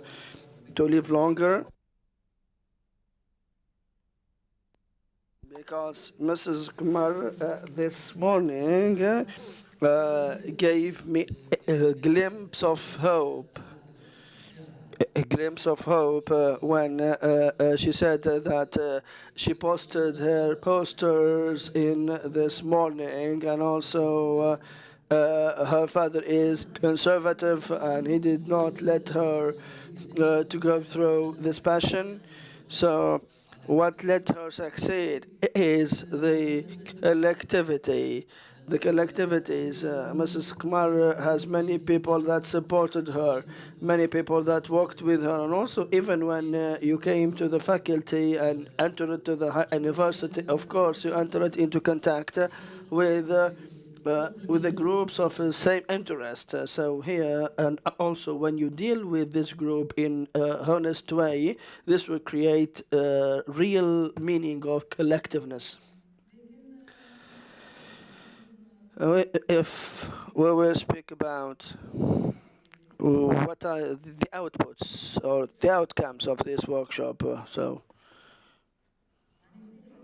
what are the points that you deduced, with whom you spoke, except Mrs. Kumar, of course, that you spoke with.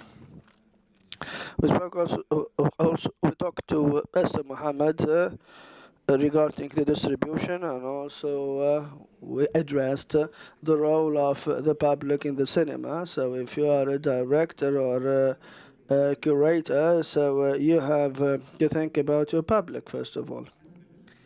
So you have, or your public have to see themselves in your film, so that you will be successful in the distribution of this film. And also, we got to know that although the difference and to get the identity of the film, we have to let the others know that we are not in a competition with others. So you are not trying to get the same idea from someone else and to produce another film.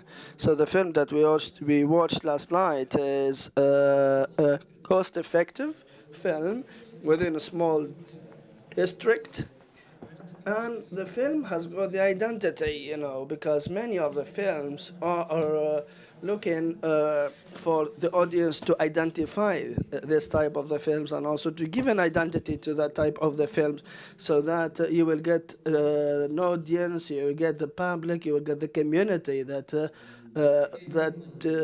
would watch your film.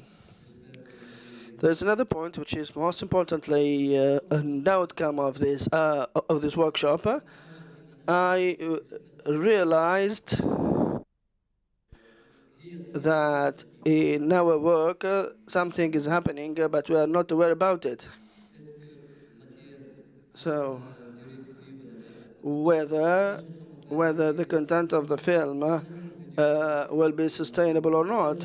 We are working, of course, in the audiovisual sector, and we serve in many products, but we did not think about the audience. We did not think about the public, the citizens, not the consumers. I mean here the citizen, how he judges our film.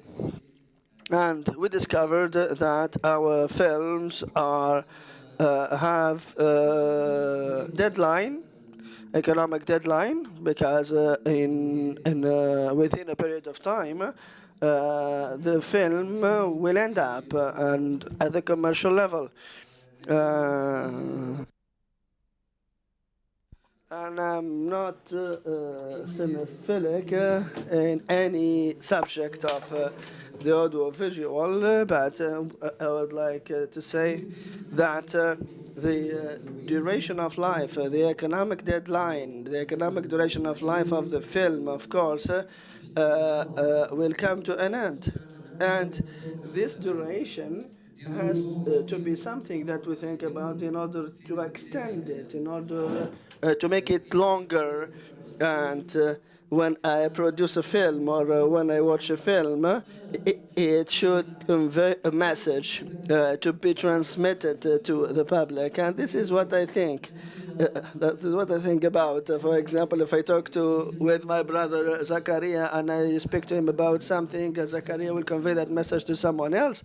So the message will be moving and transmitted from one to another, so that the film will live longer, and also it would be screened in many other rooms and in many other spaces. Do you have anything to say? And in the workshop, we had many meetings with many people, and we came out with a broadcast for 13 minutes. So when you are having a cup of coffee, you are having a cup of coffee, and we will broadcast it for 30 minutes. We wish that you will watch it or you will hear it, and also I hope that you will find a solution.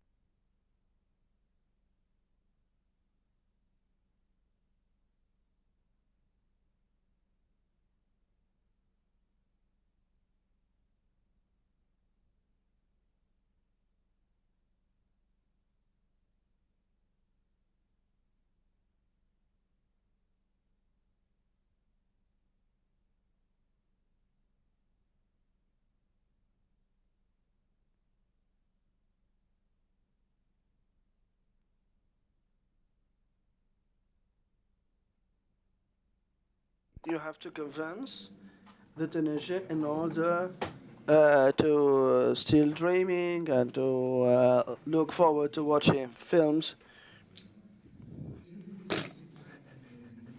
And also you have to convince people that the Tunisian films are not competing the foreign films. So you have to rely on your culture. So we are decentralized. Hollywood are speaking about other dreams. They are speaking about other subjects, but you can talk about your culture. For example, if there is one of the Tunisians are selecting or they are wishing to watch films from Hollywood, but we can give them something that will be looking like that, and I think that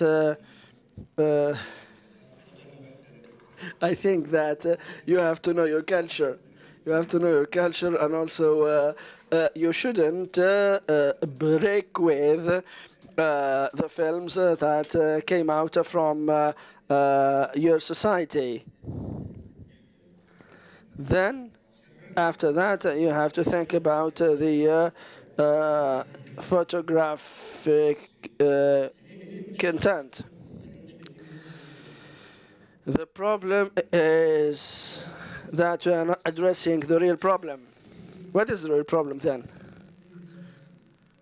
So, we grew up watching films, foreign films, and that this became a habit for us. This became a habit for us, and our tendency is just to watch the foreign films, but not the Tunisian films.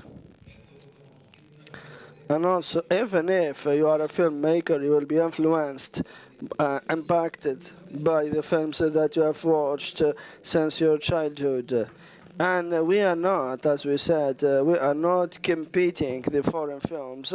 We are just trying to express our situation, or to express the life of the Tunisians through the Tunisian films. And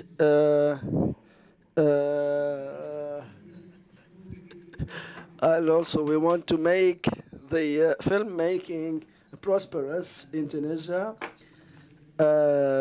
and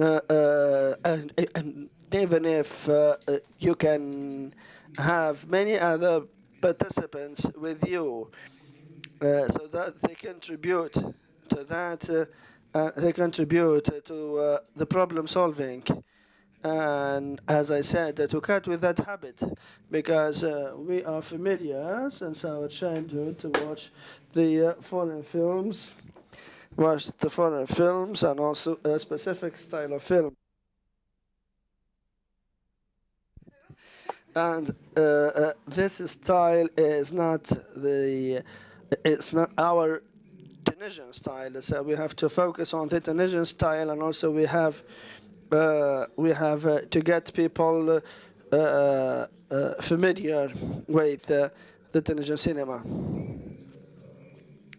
So most importantly here is that whether I will reach my public or not. And in order to reach my public, I should know my public, I should identify my public, and also what are the requirements, what are the demands of this public, what are the expectations of this public even. And if you get this point, you can have a strong idea about how you get your idea close to the audience, close to the public in a technical way. Or even as Muhammad said before, you will enter in a clash with this public, and also you provide the public with how reality looks like. You have to get your public know how reality looks like, and also to get your public to understand the context in which they are living, and to get to know also the heritage of the Tunisian cinema. And let's speak about Meknesi. Do we have the technicians here? Do we have the directors here? So we don't have that. We do not have that. So here, the audience or the public wouldn't accept, of course, wouldn't get even the idea of being cinephilic or being attracted to the Tunisian cinema. And I think that in the 1990s, for example, many of the rooms, many cinema rooms were full at that time because there are many people who are attracted to the cinema rooms. And I think that the best solution in Meknesi here in order to get people attracted to the cinema is to establish a room for cinema, and also let's say that when you do not have the resources, or when you do not have the enough funds or infrastructure for the cinema, so you cannot build a room for the cinema, but you can screen the films in many other spaces. So you have to find a solution in any other space, in a coffee shop or somewhere else. So you remember that when we did not have equipment, and we rented equipment, and also we took also the office of the delegate in order to screen films within it. And I think that we have to work on the minimum threshold to provide, or to provide spaces that are dedicated for film screening. And I think that we should not, of course, rely on the high quality of sounds and obscurity, or within the room. So here we have to get the public know about the idea, to get the public attracted to the cinema, so that some of them will be cinephilic maybe. And this is not the ideal. This is not the ideal way. We have just to rely on the context. Our context is that the public is not interested in the cinema, and you have to make public interested. You have to make public require watching cinema. You have to make public would ask you to watch cinema. So our problem is not the method in how we reach our objective. We can reach our objective with our own method or with our way to do that. And let's say that we should not copy paste the experiences, or we should not envy the others if they achieve their goals. We have to achieve our goals by ourselves and by our own method.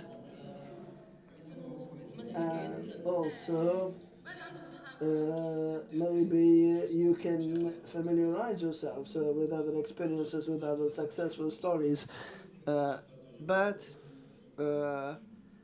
you also can share that with the people that you think they are interested, and also you have to be proud, of course, of this passion in front of the others, so that they would ask why he is feeling like that, and so maybe they are trying to follow you after that. And I think that maybe some of them would be jealous, because they would say that look how he is passionate about cinema, and they will be curious, they will be jealous, and they will follow your steps. Yeah, and when you produce a film, for example, for those people who will be interested in the content, you will feel proud.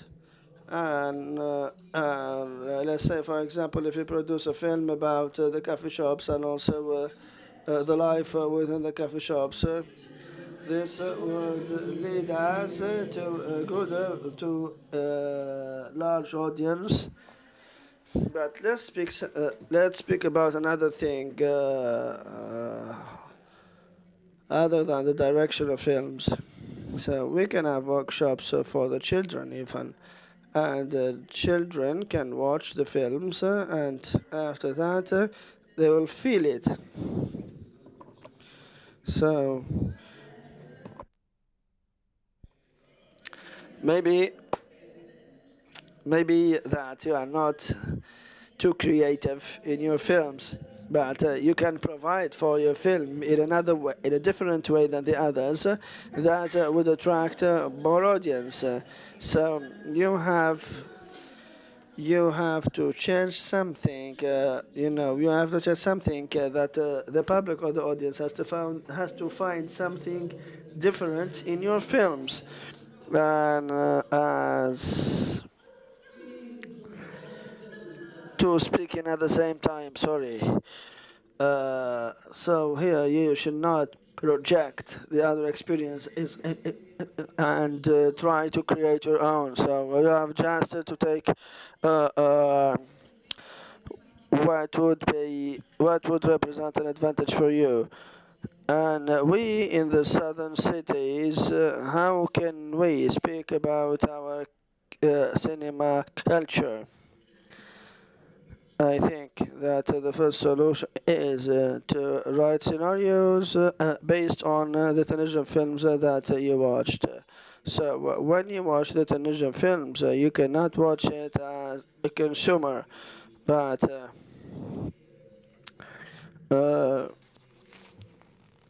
many of the producers exerted their efforts for even 20 years in order to provide you with a good film. And when you speak to one of the director, you cannot say that your film is not successful, for example, because you want to throw a total marathon, and you should respect this filmmaker, and you should respect also the author, because they exerted many efforts in order to get this film in order to get you watch this film. And I know that there are some films are created just in order to get some revenues or income from it within a short period of time. But there are some films are more interesting and you have to convince or you have to let the others know or the producers and the filmmaker know that this is something great. We worked on this recording on 2 days, and I hope that it will be the igniter of a podcast. There would be many series in which we would speak of people or of the young people that are attracted to the cinema or that are working in the sector of the cinema, and I hope that you like it. And in each episode, with only one of the persons, not with polyvalent or with multiple persons in the same way, speaking in the same time. We hope also to react to your questions and to answer your questions if you have any.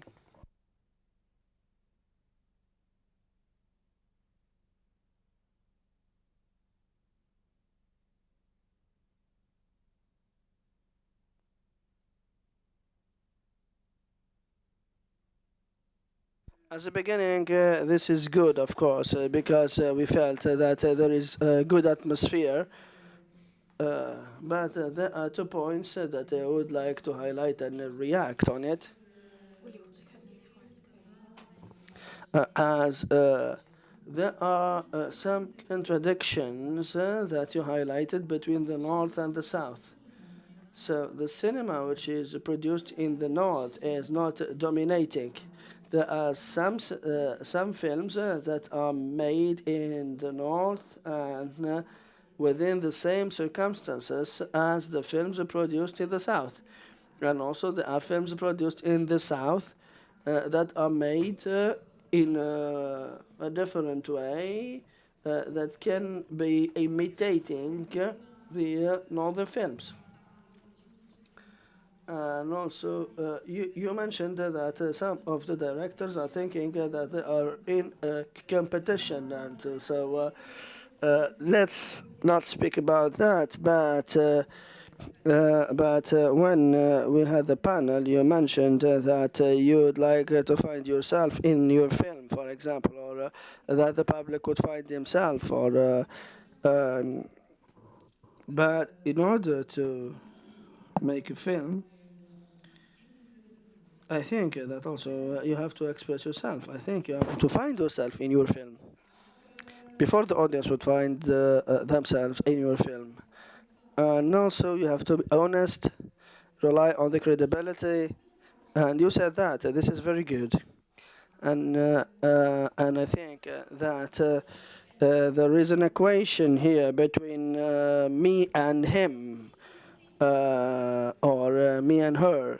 So there is an Egyptian director named Yusuf Shaheen when he spoke about himself, and he spoke about the earth, the bird, and the political issues.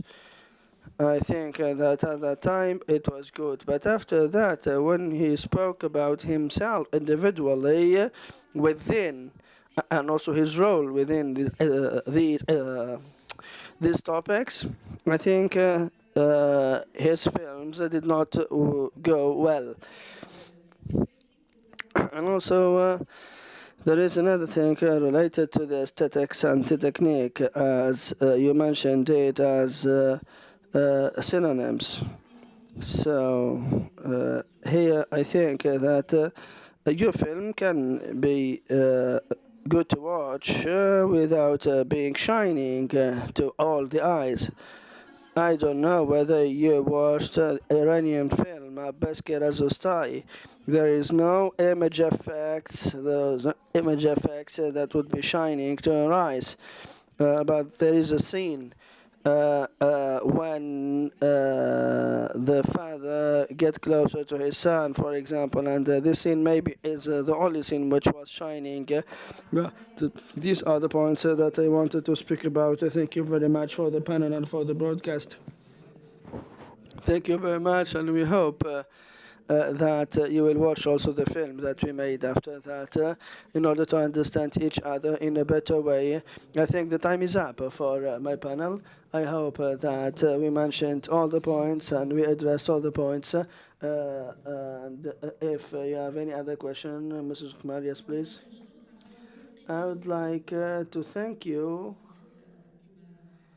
because you found the lead or the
to look for solutions. I hope that we will see you later.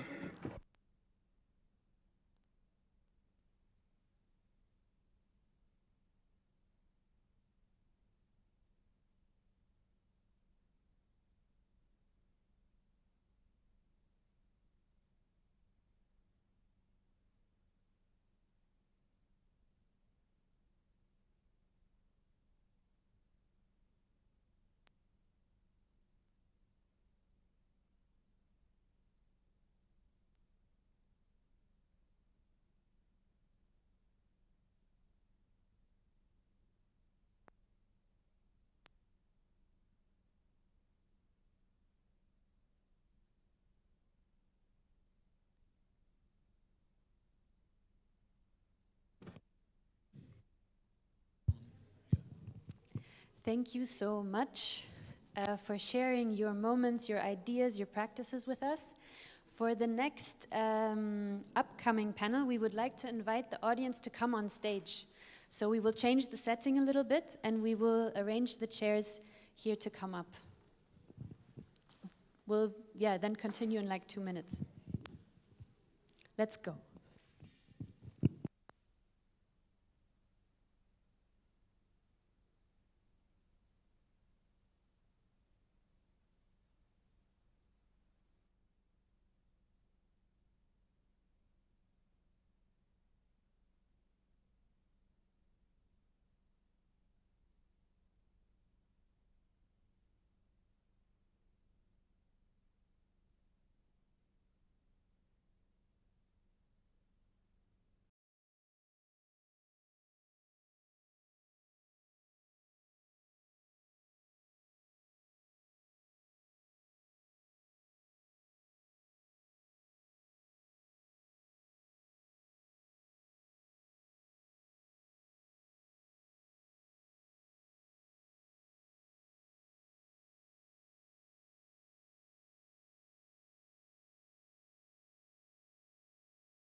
Hi everyone, welcome back.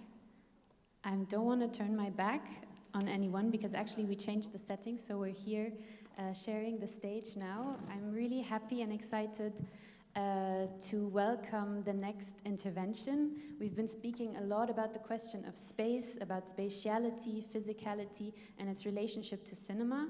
And that's why I'm very excited to introduce the next panel, which is going to deal with the question of VR and space and creating new spaces for imaginaries.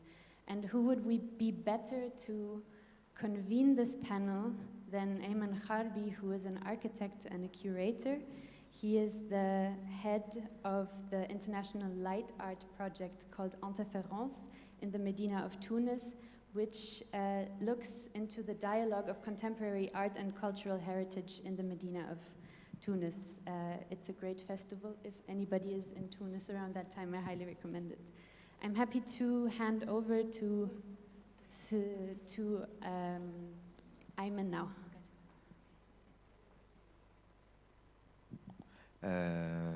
عايشك Laura, thank you. Thank you, Laura.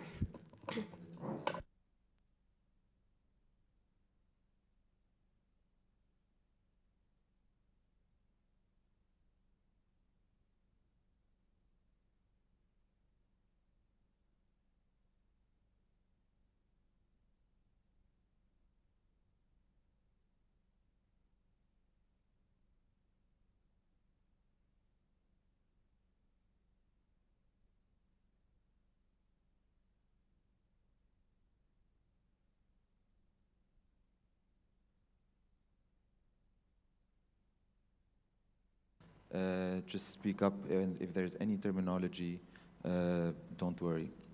عسلامة Hela. عسلامة. عسلامة Hello, Salim. Hela. Hello, Salim. Can you hear us?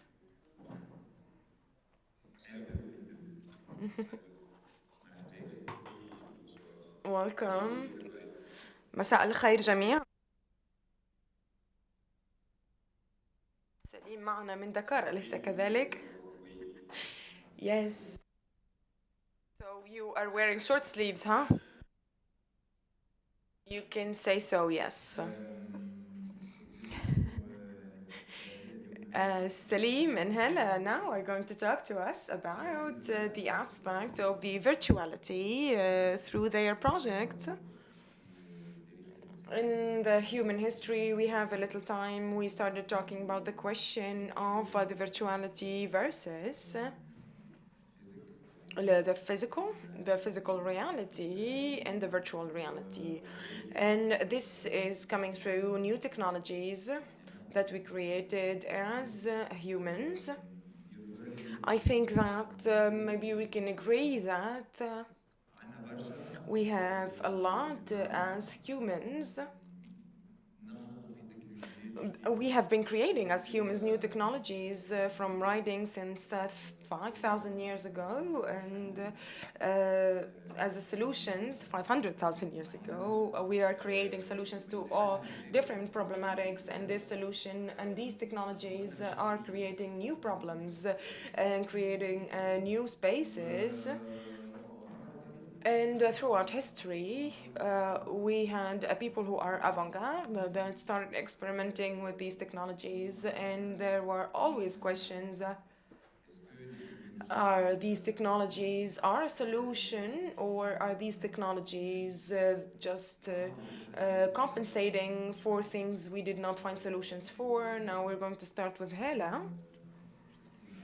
She is going to talk to us about herself a little bit, and she's going to introduce her project later on. Hela, I'll start introducing you as a visual artist. You started with the physical aspect, and you are one of the first artists to work on the virtual reality. Thank you for this presentation. I don't think that I was the first one or not, but in any case, The story started where I prepared a presentation for my project that allowed me to go to virtual reality. So what I wanted to show was that my report with the digital was very personal in my everyday life, and there's always this coming and going with the immaterial and the material. So my life and my virtual life. So I wanted to start, and this could be less tedious maybe. Okay, good. So there are three actions that define the process. First of all, it was food. There are a lot of people that know that a lot of artistic attempts were in relations to food. It started like that. I wanted to work on my thesis, and I remember that my supervisor said, "What kind of project do you want to do that you can stay and think about for more than 6 months?" I immediately thought about food because it was a persistent passion in my life, and I didn't have a good camera phone or a good camera. I just wanted to paint then the food because it was a daily practice for me to paint. So I had a scanner with me in my home, and I have a scanner. I could just scan the food and see what results it could lead to. And this is how it started. I was just placing food. I just shaping these things with food, with things that I found in my fridge. And it gave these pictures. And then I was really amused by creating titles that had nothing to do with the actual pictures. So the idea of real, that I'm going to add another layer of imaginary, and this was important to me to pursue. Because I loved citrus tart, why don't I place this citrus tart on the scanner? And I forgot them on the scanner, so they got rotten, and they created these beautiful shapes. And the scanner is fascinating because it was my first report with digital, and when you are about to scan, so there are a lot of variables to the resolution, but we do not know these images. So this is how it started. This is above the scanner, and from that there was the series of Ben Ali, bread and water, and Ben Ali no. So this bread got rotten, and this gave these images of Ben Ali's portraits. So from there, I said, why don't I play more on the idea of the scale that I'm not working on yet, which is the scanning of the scanner, that you can put some elements on it that you can perceive them in a way that you never saw them before. And in this case, this all food, by the way, on the right, it's we call a tight policeman, and then the other one is just stuffed tongue. And these are the ingredients of these plates.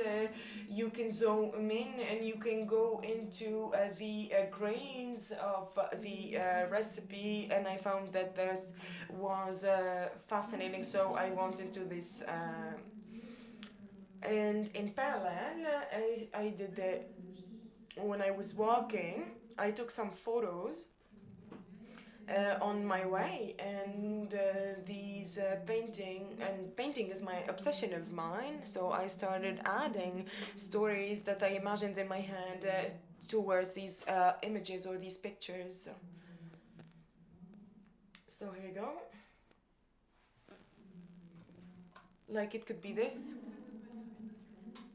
So the point I wanted to talk about here, these are images that are imagined and that added above photos I took with my phone and tablet.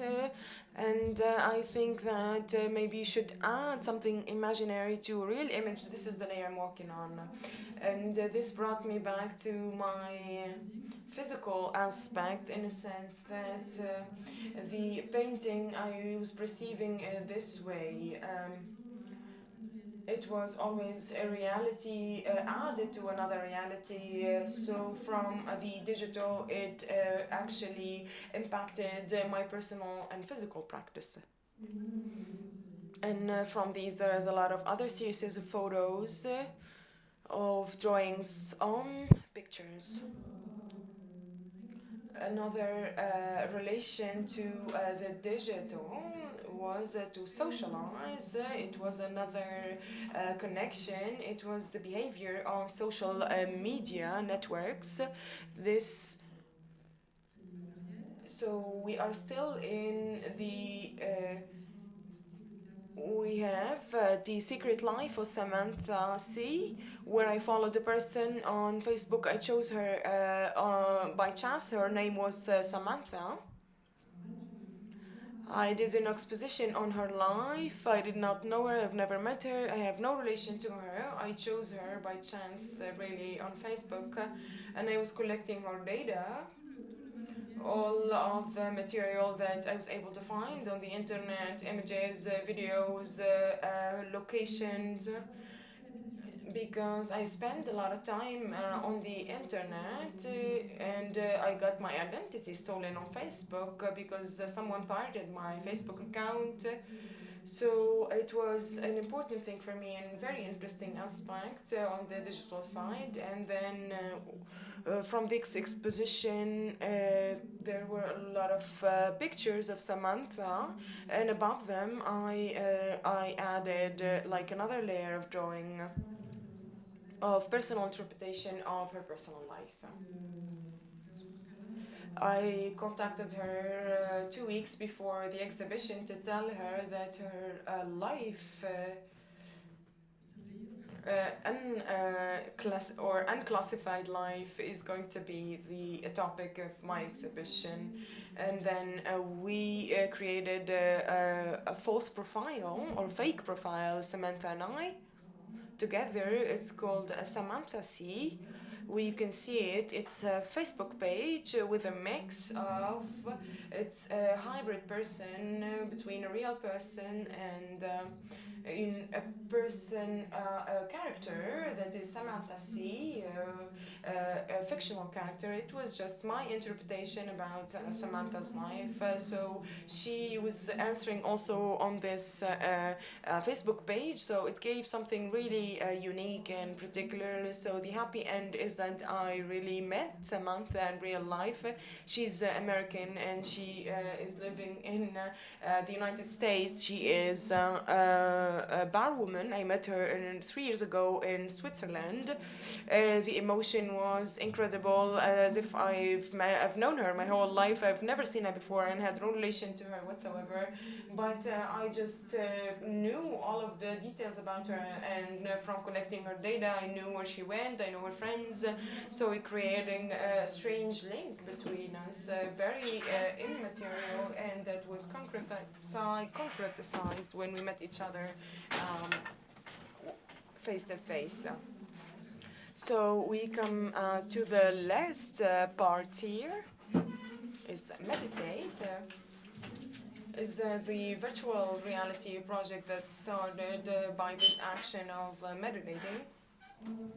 They proposed, the French Institute in 2019, they proposed that I do a virtual reality performance in front of an audience, and I accepted.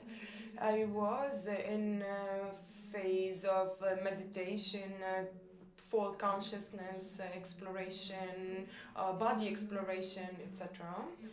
And they gave me the headset. You are in a black space. You have a light brush. Everything that you are going to draw, you are going to draw it in 3 dimensions, and your whole body becomes part of the drawing process.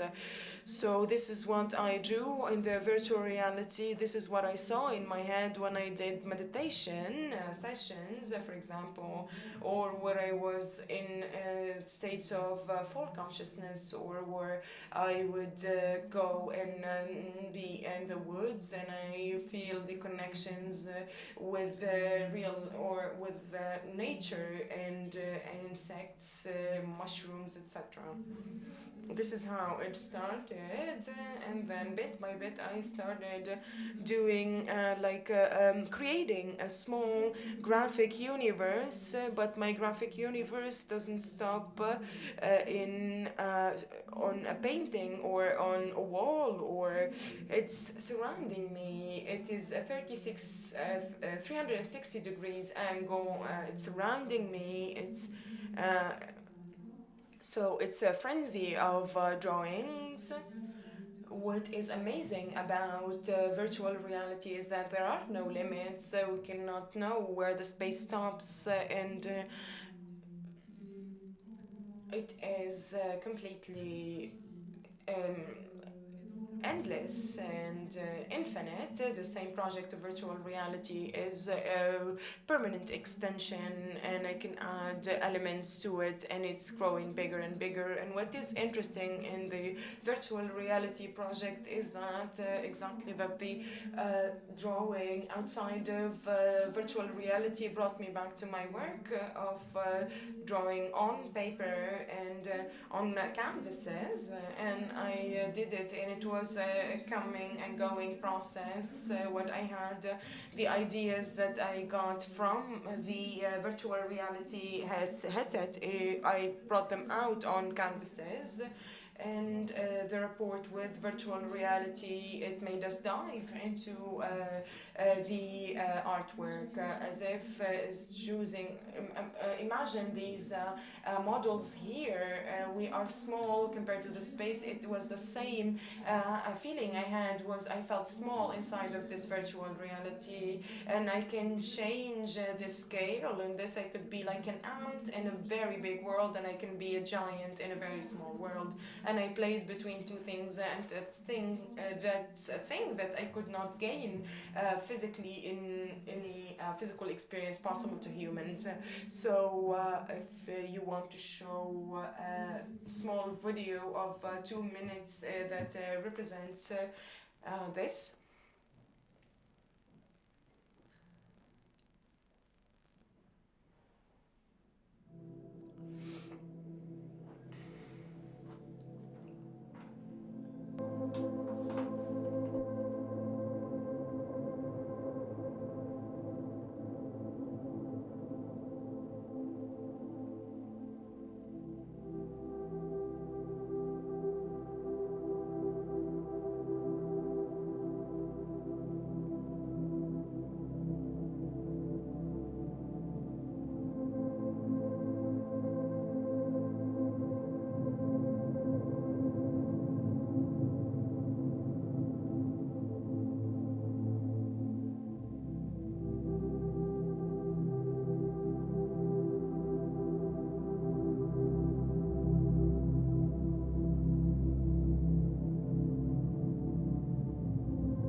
Here, what we are seeing was the performance that we did in cinema, Gab Cinema Fan, and we did this a few months ago. And what happened in reality, I was inside the headset, like you can see here. But I was looking through a subjective camera, but what was hyper interesting for a painter, that the body became a part of the brush, where I did like a drawing performance, so the whole body became a part of the performance. It was actually starting a new it was a new artistic practice where it involves the body and the physical as well. We still have a lot of questions. I think you are done with your presentation now. Thank you, Hela. And I think that we are able to see an aperçu, the process that you went through in this project, and that you went through from the physical reality, the virtual reality, and the digital reality. And I put a slash between them because there is also the project with Samantha was between the fictional and the imaginary, and also the real. And we have always this coming and going and coming forth from, but not from to one direction or in one direction. And we can dive deeper in that later on. I think that we can go to Salim. Salim, if he's here. Salim, I cannot see you. Salim. We can also put Salim on the big screen again. Can you hear us? We can hear you very well. Salim, what I understood is, this is the first time I see you or I meet you, what I understood is that that you work between Berlin and Dakar, and between the immersion, and maybe we will take a little bit of time to get to know your project and to get to know you before we go to more important questions. Maybe what led you to work on the immersion and virtual reality? What did you bring throughout this project? So thank you for this round table. So mainly I am coming from a documentary background. I did documentary films, and life always take us to do some meetings. Some meetings could open my eyes to other forms of narration. So in 2014 I did a good meeting where I was involved directly in a project in prototyping. It was a project where we tried to explore or to bring maybe a little bit the journalism to something that the era at the time did not know, to the context of war. I worked on a project called The Enemy. The idea was very simple, and it was how to bring to the same space two enemies facing each other with the classic media, with the classic narration. There was no impact, so my whole process was to accompany this project as a DOP or assistant to the project in to the same space of people who did not know each other, and that we can engage. So for me, that was a great discovery of learning through this medium, and how this medium could bring this the enemy was face to face. So, and you as a user can engage, and you can. It was always a presentation for me. Finally, what I learned was.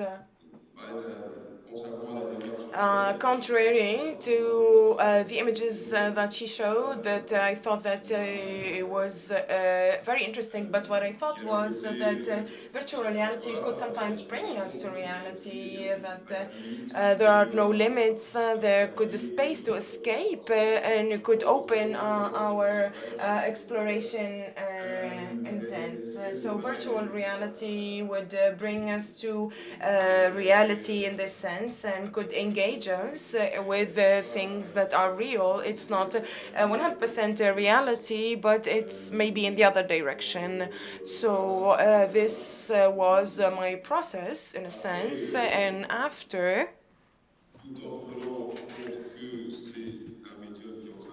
it was a medium for to evoke the technology that evolved very fast, and the narration did not develop at the same rate because it was a new language. The language of virtual reality was a bit different, and we all understood that we are in a 360 degrees immersion process. We did not tell a story the same way, and that was the most important thing, and that was the thing I was in the process of discovering and exploring, and how to tell this story in 360 degrees. Are we going to go to classic cinema and then we finish a story, or do we have a choice? Is it a linear narration? Is it an experience, like an individual experience, or so every user has his or her own experience to consume or have an experience in virtual reality just for me, and that's personalized. We are in a headset and we bring our emotions and a body, a language, and our backgrounds, whether cultural or our knowledge about the topic, and we confront things that we did not know before. And we have to know that in virtual reality headset, the neuroscience, we have like a tendency to absorb 30% more of information. Our brains go and say, oh, what's going on, what's happening, but finally our brains start to understand very well where we are. The audience, there are audiences that do not know this technological setting, and it is very fascinating. Just to go back to what we talked about earlier, it was something new. It was virtual reality, the modernity, etc. And I don't think that everything has an origin. I don't think it's really new. I think that everything has origins in history since the year 50s, the year 1950s. There were a lot of trials and experimental trials to bring the image and the sound and movement, even the other senses. I think sensor machine that you put your head inside, or you get inside. There was like a theatrical aspect to this, so it had an origin in history, and people took this and they developed it. And I don't know if you remember, also in the 80s and 90s. We had the small thing that we could take a look at, or like look into, and we could change the slides. And it was, as a child for me, that was immersive and fascinating, and that was a process, chronological process in time, or where we, virtual reality like we know today, and well, the virtual reality we have today witnessed a lot of progression and development, but what I was thinking about how to bring this language or experimental language, non-linear experimental language, to tell stories and to engage, especially. Maybe later I can talk to you a bit more about what I'm doing now, and that's it. So I'm going to try and intervene because what you've said before, there are a lot of things that are interesting. I did not explain. I just compared to writing. This is what I meant by no. So I was thinking lately, throughout history, we are used to living in the physical space as humans or animals. We are not used to with all of these forms of technology. And for me, I think they are relatively new, the virtual reality, etc. Like TV, everything, maybe 200 years old. So our brains and our bodies do not have enough time to learn how to deal with all of these things. And I don't know how to say it in Derja. We embed these and integrate these things into our brains and our bodies. And what brings me back to your words, you said, and you talked about the storytelling. And you said about technology, of VR technology, we have still the ability to do storytelling, and humans are telling stories since they existed. But the opposite, it was just, but it was just the medium that we use is the one that differs. So my question here, and you can both answer this question, is that the tool or the medium creates a space, a bigger space, to develop this storytelling aspect in general? Or does it limit us in the creation process where we try to adapt?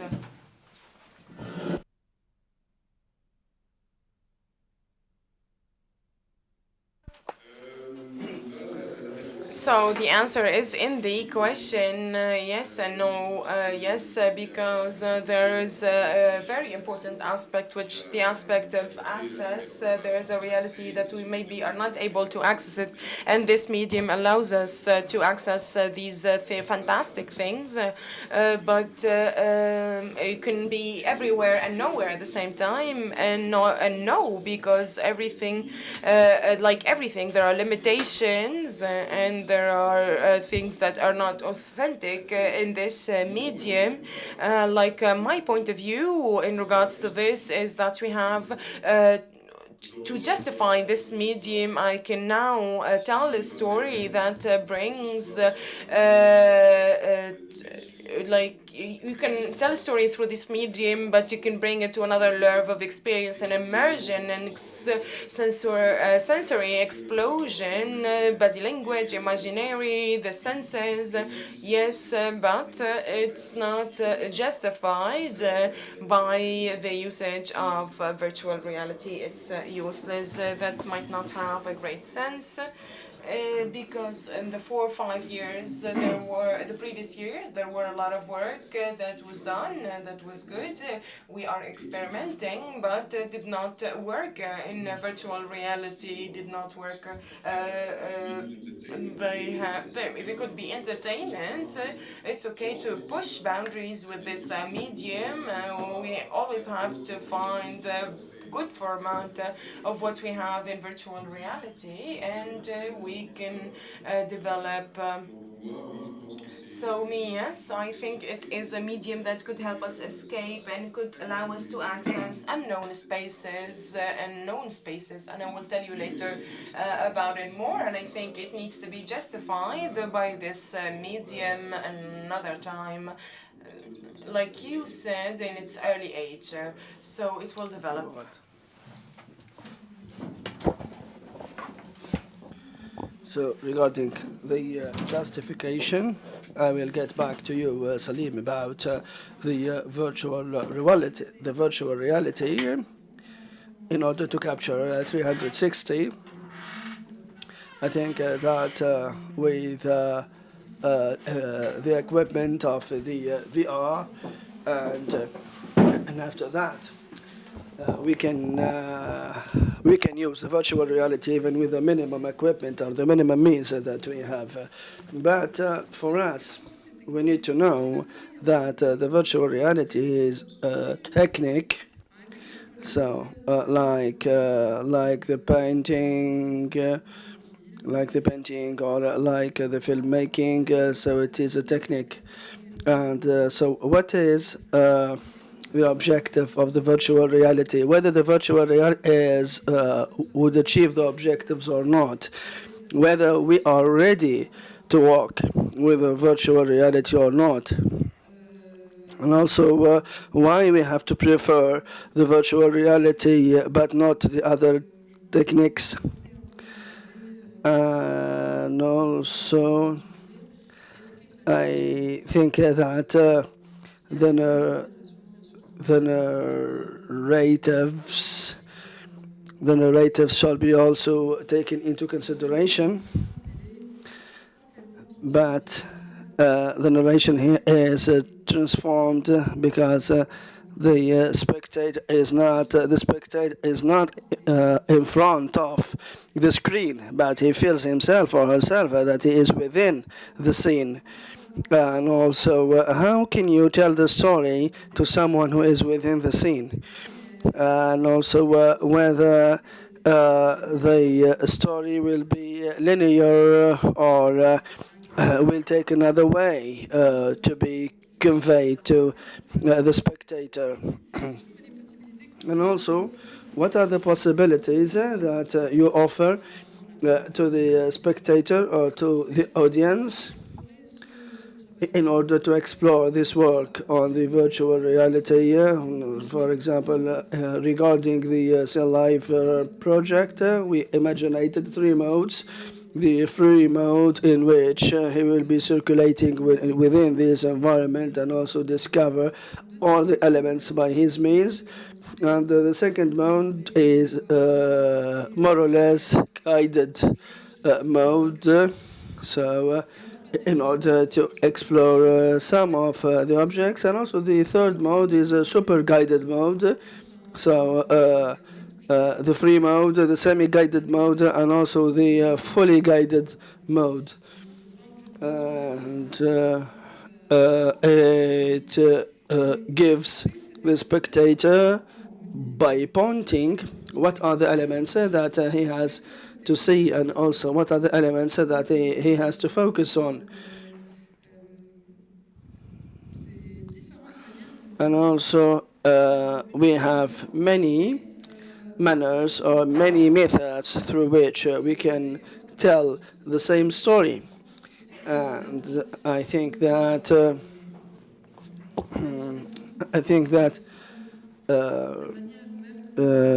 you cannot identify a specific manner or a specific method in which you tell that story, and you have to choose or to select the appropriate manner and the appropriate mode. Salim, do you want to add anything? Yes, so what she said is very interesting, as I think that we cannot go through the fully guided mode in order to take the spectator by hand and also to tell him that there is a well here and there is something that would represent an obstacle here. This is like when you go to the pharmacy and you take the antibiotics, and the pharmacist will let you know that you have to take these medicines twice a day or 3 times a day. And here you have So I think that the first mode, which is the free mode, is a real-time mode in which the spectator can go by himself and he discovers all the elements within that mode. And I am in a car working on a project and working on the rituals. The rituals as narrative spaces. And I think that when we expose the camera in order to film the rituals is something very interesting in this process. And also we can go back more and more to the veritable or to the real cinema. And also after that we will have a discussion maybe after the aesthetics of the virtual reality. But the virtual reality, it can, of course, it gives you the access to many things or to many elements that are not accessible in the reality. And I think that virtual reality also, it can be very successful in the documentaries. So in the documentary, you can, for example, choose your position and a good position to locate yourself regarding the components of the scene. There are many types of cinema, the direct cinema, and Jean Rouge has provided us with a specific vision to the African continent with a kind of observation, a cinema of observation. And I think that the virtual reality within this context would lead us to focus on the basics of the cinema, which is the observation and the self-education without any artificial elements. So that's good, Salime. You mentioned the cinema. So I was wondering whether I have to ask you about the rituals or the cinema. You can ask about both, rituals and cinema. So let's start with one of them. Actually, and if you allow me, I will start with cinema, because I think this would be better. And we talked before about the accessibility.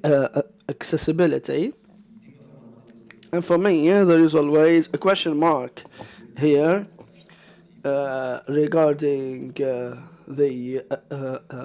the accessibility of the virtual reality, because everybody can use virtual reality. It's accessible to everybody. However, we are not seeing the virtual reality too much here. So it is not the preferred mode. We know that it opens the access for us. So we would like to know from you whether the full accessibility to the virtual reality would be changing over the time. So this is a means that would give us the right in order to access to a virtual world, but it is related to the economic situation, to the market, and also it is something new. It is not yet expanded all over the world. But also the virtual reality as a means, maybe it would be changed to a projection, maybe it would be changing to an installation, and also all the equipment of the virtual reality may change over a span of time.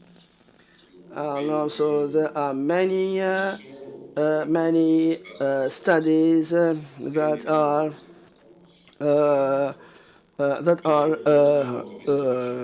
thinking about the changing of the headgear or of the headpiece towards some other equipment or some other tools that can be used for the virtual reality other than that headpiece or headgear. And I think that the gaming sector the gaming sector is one of the sectors that would train people in order to use the virtual reality and also it is used in education, in the narratives, and there is a part which is dedicated for the cinema that we spoke about it, and also most people are using virtual reality for gaming, and this is based on the worldwide statistics. However, we are in the southern part of the world, and the question here related to the market of the virtual reality, we do not know everything because we have classical structures of cinema production, and we are not sure that we will be using for a long time the headsets or the headpiece of the virtual reality or not. And I think that we should have skilled staff and specialists and curators who will be skilled in how to understand the market of the virtual reality and all the dimensions and the extensions of the cinema and all the transformation of the tools and equipment of the cinema. And I think virtual reality, of course, if it is accessible, so to which field that we will be we will access to access. You mean the creator is access or the public is access? Because the creator is access, like a plastic art specialist, for example, who wants to explore the virtual reality and also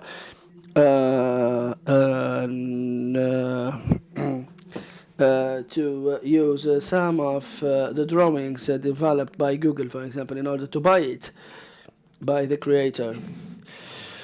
Could you speak only one language, please? Let her know that she has to speak only one language, please. And also access to the public, so the public would access through the virtual reality to the works and also to the realization of the creator, and so that they should look for how to access through whether through the headpieces or through the projection, or whether they will touch. For example, they use their senses. Sometimes in the gaming, they are using their senses in order to touch, and also now they are minimizing the cost of the headpieces, and for those who are trying to access the virtual reality, so that many people would accessing to the virtual reality, and also many people would afford for the headpiece. Could you please speak only one language, because two languages would confuse us. So what is interesting is that this means would allow us to access to the NFT, and also to explore without limits, because regarding the virtual reality, and when you are accessing a platform on the virtual reality, this means that this is a worldwide access, and everybody can access to the same platform, to the same information, and this would be without any restriction, without any limitation. And I think that virtual reality would be hyper accessible in comparison. So.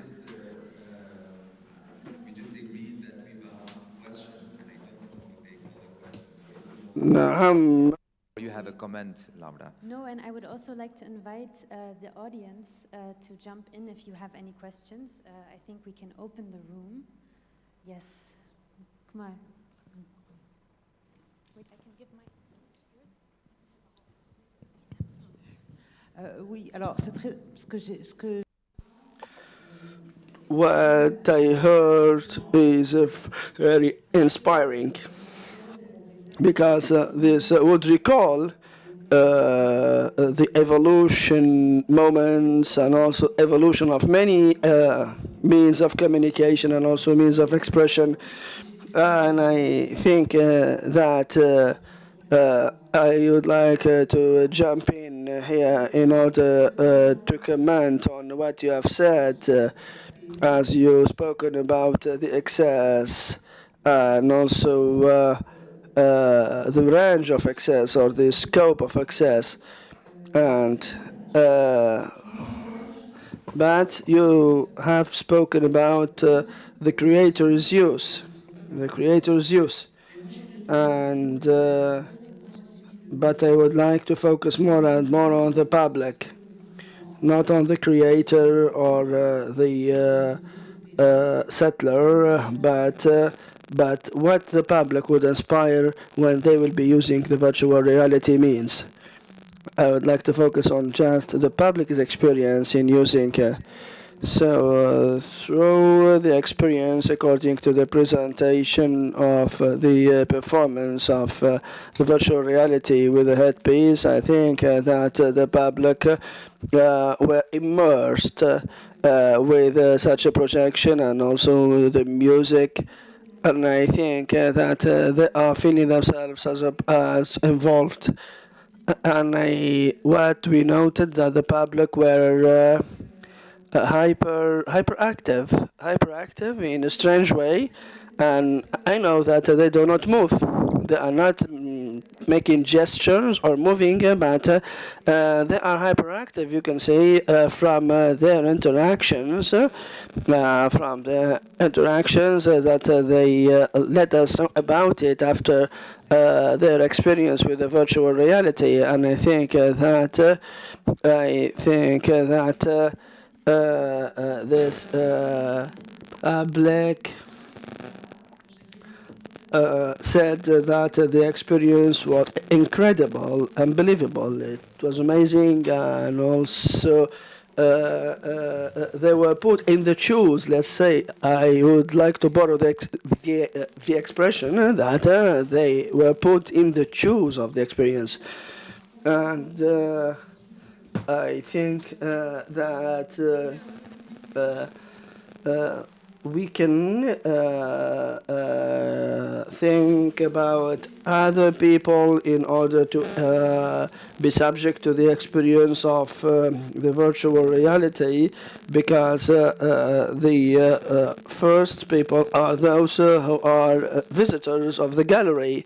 But now we have to take some of the public that are not from the visitors of the gallery in order to see their experience with the virtual reality. And I think the distance of reaction or the scope of reaction between the first group and the second group wouldn't be the same, of course.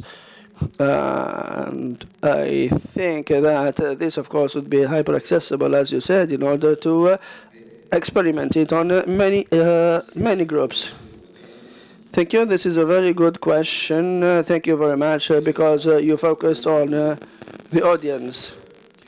And we have to say that the audience differ, of course. There are many layers of the audience. There are many of the audience who are trying to explore the work that you have done, of course, and through the virtual reality, the artwork will be exposed, of course, to all the students, and it can be an educational element, an educational content.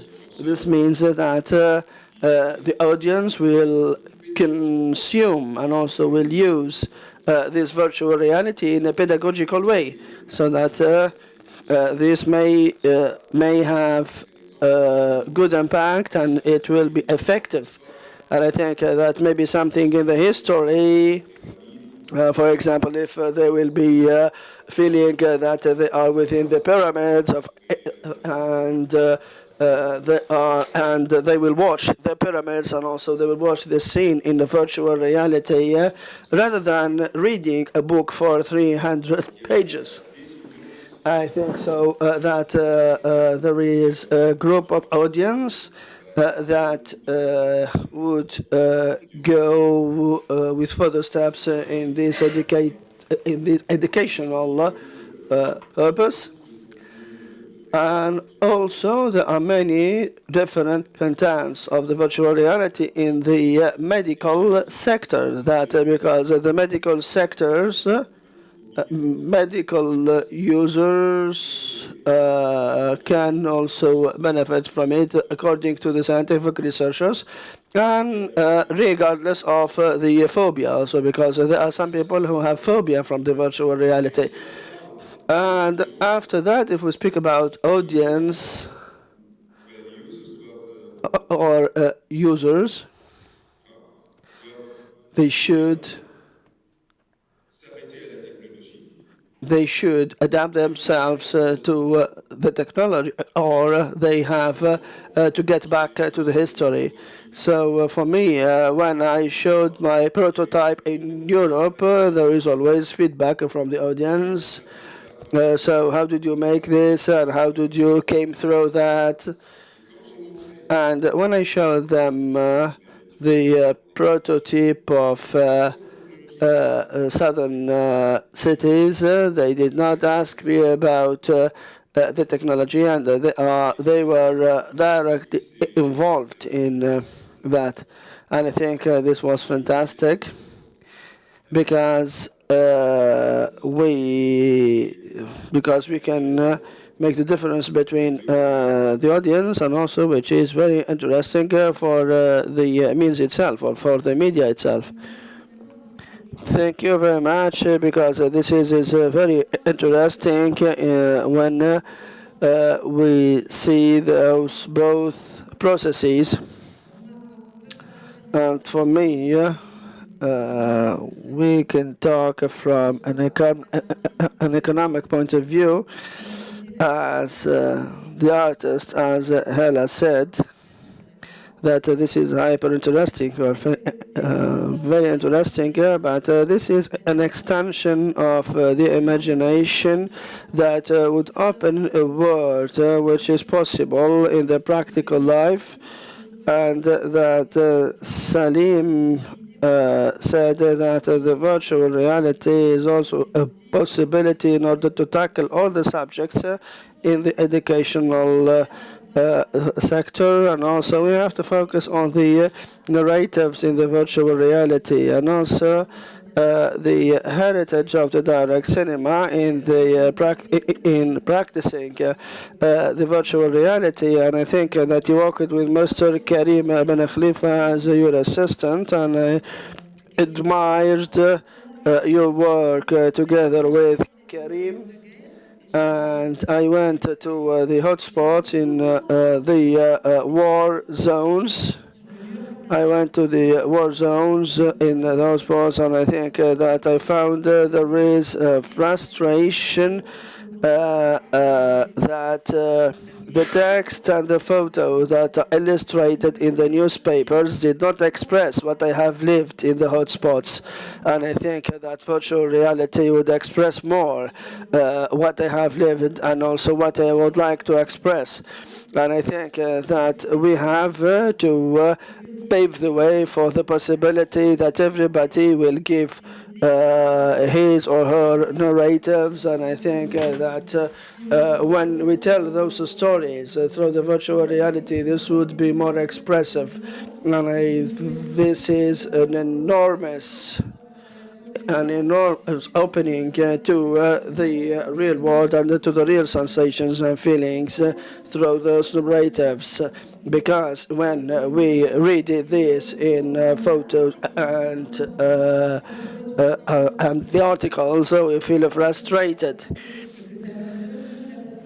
This would give us, of course, the possibility to monitor or to control these narratives. And I think that the tremendous opening on the virtual reality this would give us more possibility to uh, to explore the experience based on the films that are related to the subject. So, like Salim, we are not practicing that like you know, but I would like to say, I would like to say that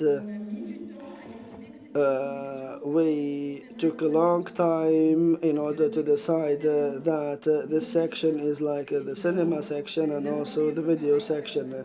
So I think that the virtual reality would combine all the arts in the videos and in the cinema. So I think it is not an only means for watching, but it is also a technique that we have to use. And I feel that all the techniques are representing an artistic expression. And when I heard you, I think that this was beautifully captured in your experience. And there is a last point related to the economy, because we did not receive the same message in the same way. And I think that we have to live the experience in order to live it directly with your headpiece. And everybody, of course, would receive the message in the way they perceive it. And also, the art home cinema and the southern cinema are still, of course, suffering from many problems. And many of the art home films are not yet exposed to the virtual reality. Maybe the commercial films are subject to commercial realities, but not as many as. But This question of collectivity and individuality, but also on the one hand, virtual reality is so much in line with the body. It's a bodily experience. At the same time, when you see the 360 degrees, most of the time you don't actually have a body. So in a way, you are in a world in your head, but you are bodiless in a way. And we've been thinking a lot about this question of space and how cinema is a collective process of viewing and how we come together to appreciate film. And I wonder if you see a way of a collective experience also through virtual reality, or will it take us straight to a more individual experience? Maybe also in relation to, because you said it before, Hela, that actually, or even Slim also, that it comes from cinema, like VR has its roots in cinema. Is this the new way we are going with this, or what are your thoughts on that?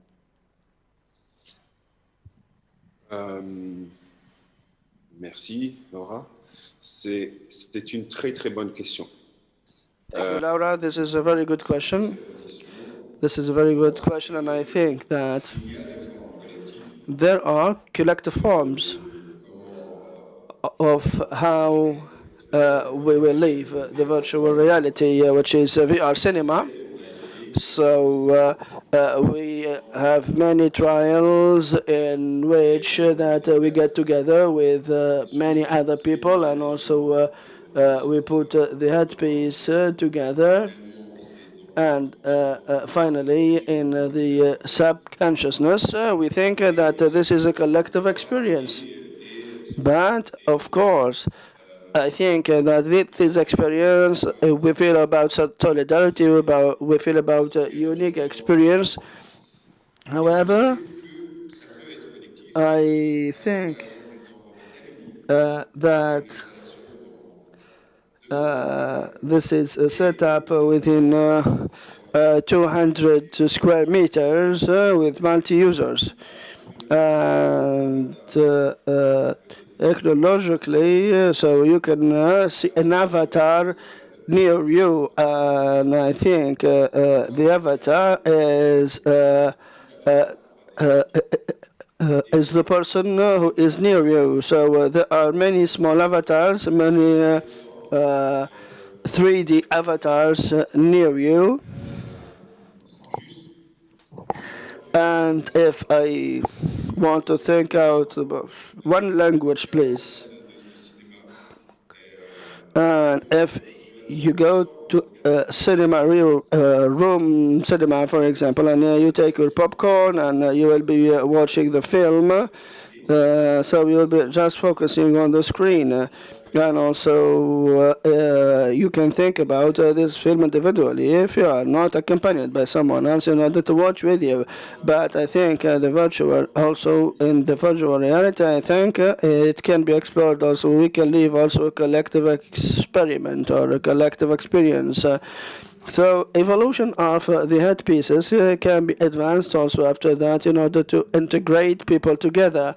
And I think in some of the headpieces, like Bliss Quest and other headpieces, you can find out also what is outside because there is a camera which is fixed on or which is set on your headpiece in order to film what is in the exterior world. I mean here, not within the virtual reality, or there is a camera which captures the reality outside. So I think here we can live together the same experience with many of other people. I think that they can watch together and they feel about themselves that they are next to, so they are sitting next to each other. شكرا.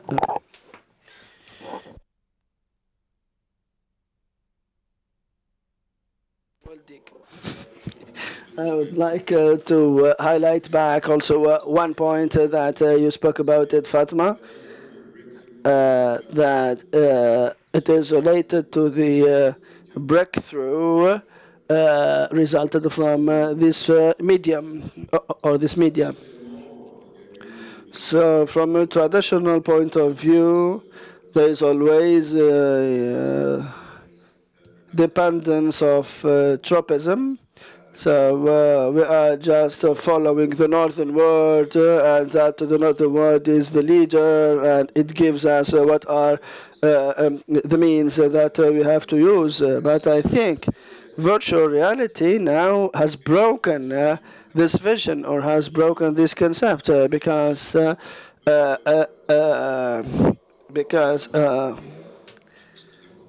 I think that the virtual reality within the intellectual debates and also the cinematographic debates is an extraordinary tool for the southern world in order to extend the vision and also to not be always within the same cycle. And we have many workshops in Africa nowadays about the virtual reality. This means that we should not be playing the submissive role for the northern atmosphere in order or to be waiting for the technology to be obsolete so that the African continent or the southern world will follow. This means that we have to notice that there is a shift with virtual reality that would represent a real power for the southern world. And also there is another thing within the context of my work is that the virtual reality is an archiving form. So when we are filming some of the rituals, we can preserve those rituals and also we can get it within an archived digital form. This means, for example, tomorrow when we will speak about the rituals of water in Cameroon, you can just wear the headpiece and also you will be exploring the archive related to those rituals. point, virtual reality connect people together. What I have done with the rituals, there are many African diaspora in the United States and many other countries, and I think this is, of course, very interesting to link the dots between people and also reconnect them together. Reconnect the points, link the dots, and reconnect the histories. And so we can go through the colonial era, for example, through the history.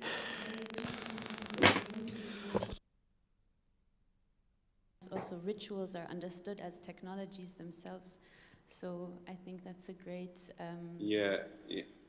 Oui, bien sûr. Pourquoi, vite fait, par rapport au rituel, moi je pense.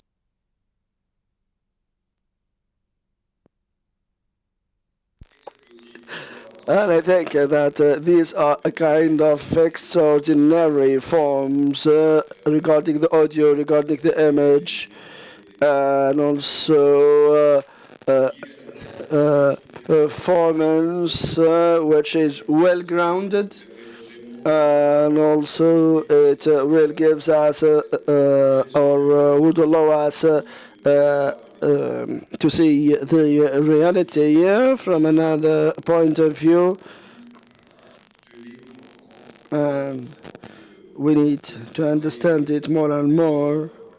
And I can be speaking for many hours about the rituals, but I think that we need to understand it more and more, and it is an organic experience in which you have to live yourself within this experience. This is something totally different. I'm speaking about the rituals.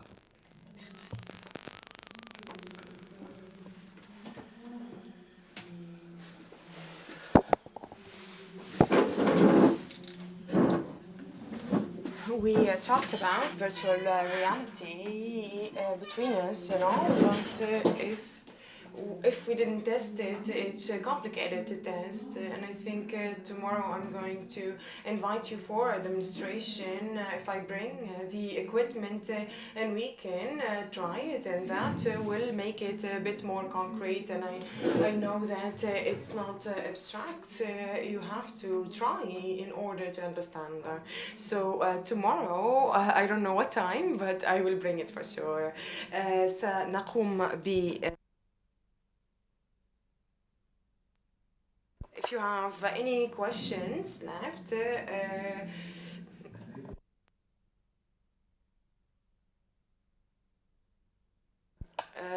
you are so, it was very nice that you're bouncing between each other and getting back to each other. Thank you so much. And thank you everybody watching us as well. Thank you. Thank you so much. Yeah. This is already a beautiful introduction to our topics tomorrow, so we'll go a little bit deeper into questions of technology and how we can unpack them. Thanks a lot. And don't forget, we're moving to the screenings to see the films of Cinéryf and Sentier tonight, so join us there. With pleasure. Yeah. All of them is there. That's true. Thanks, Salim. Thanks, Hela.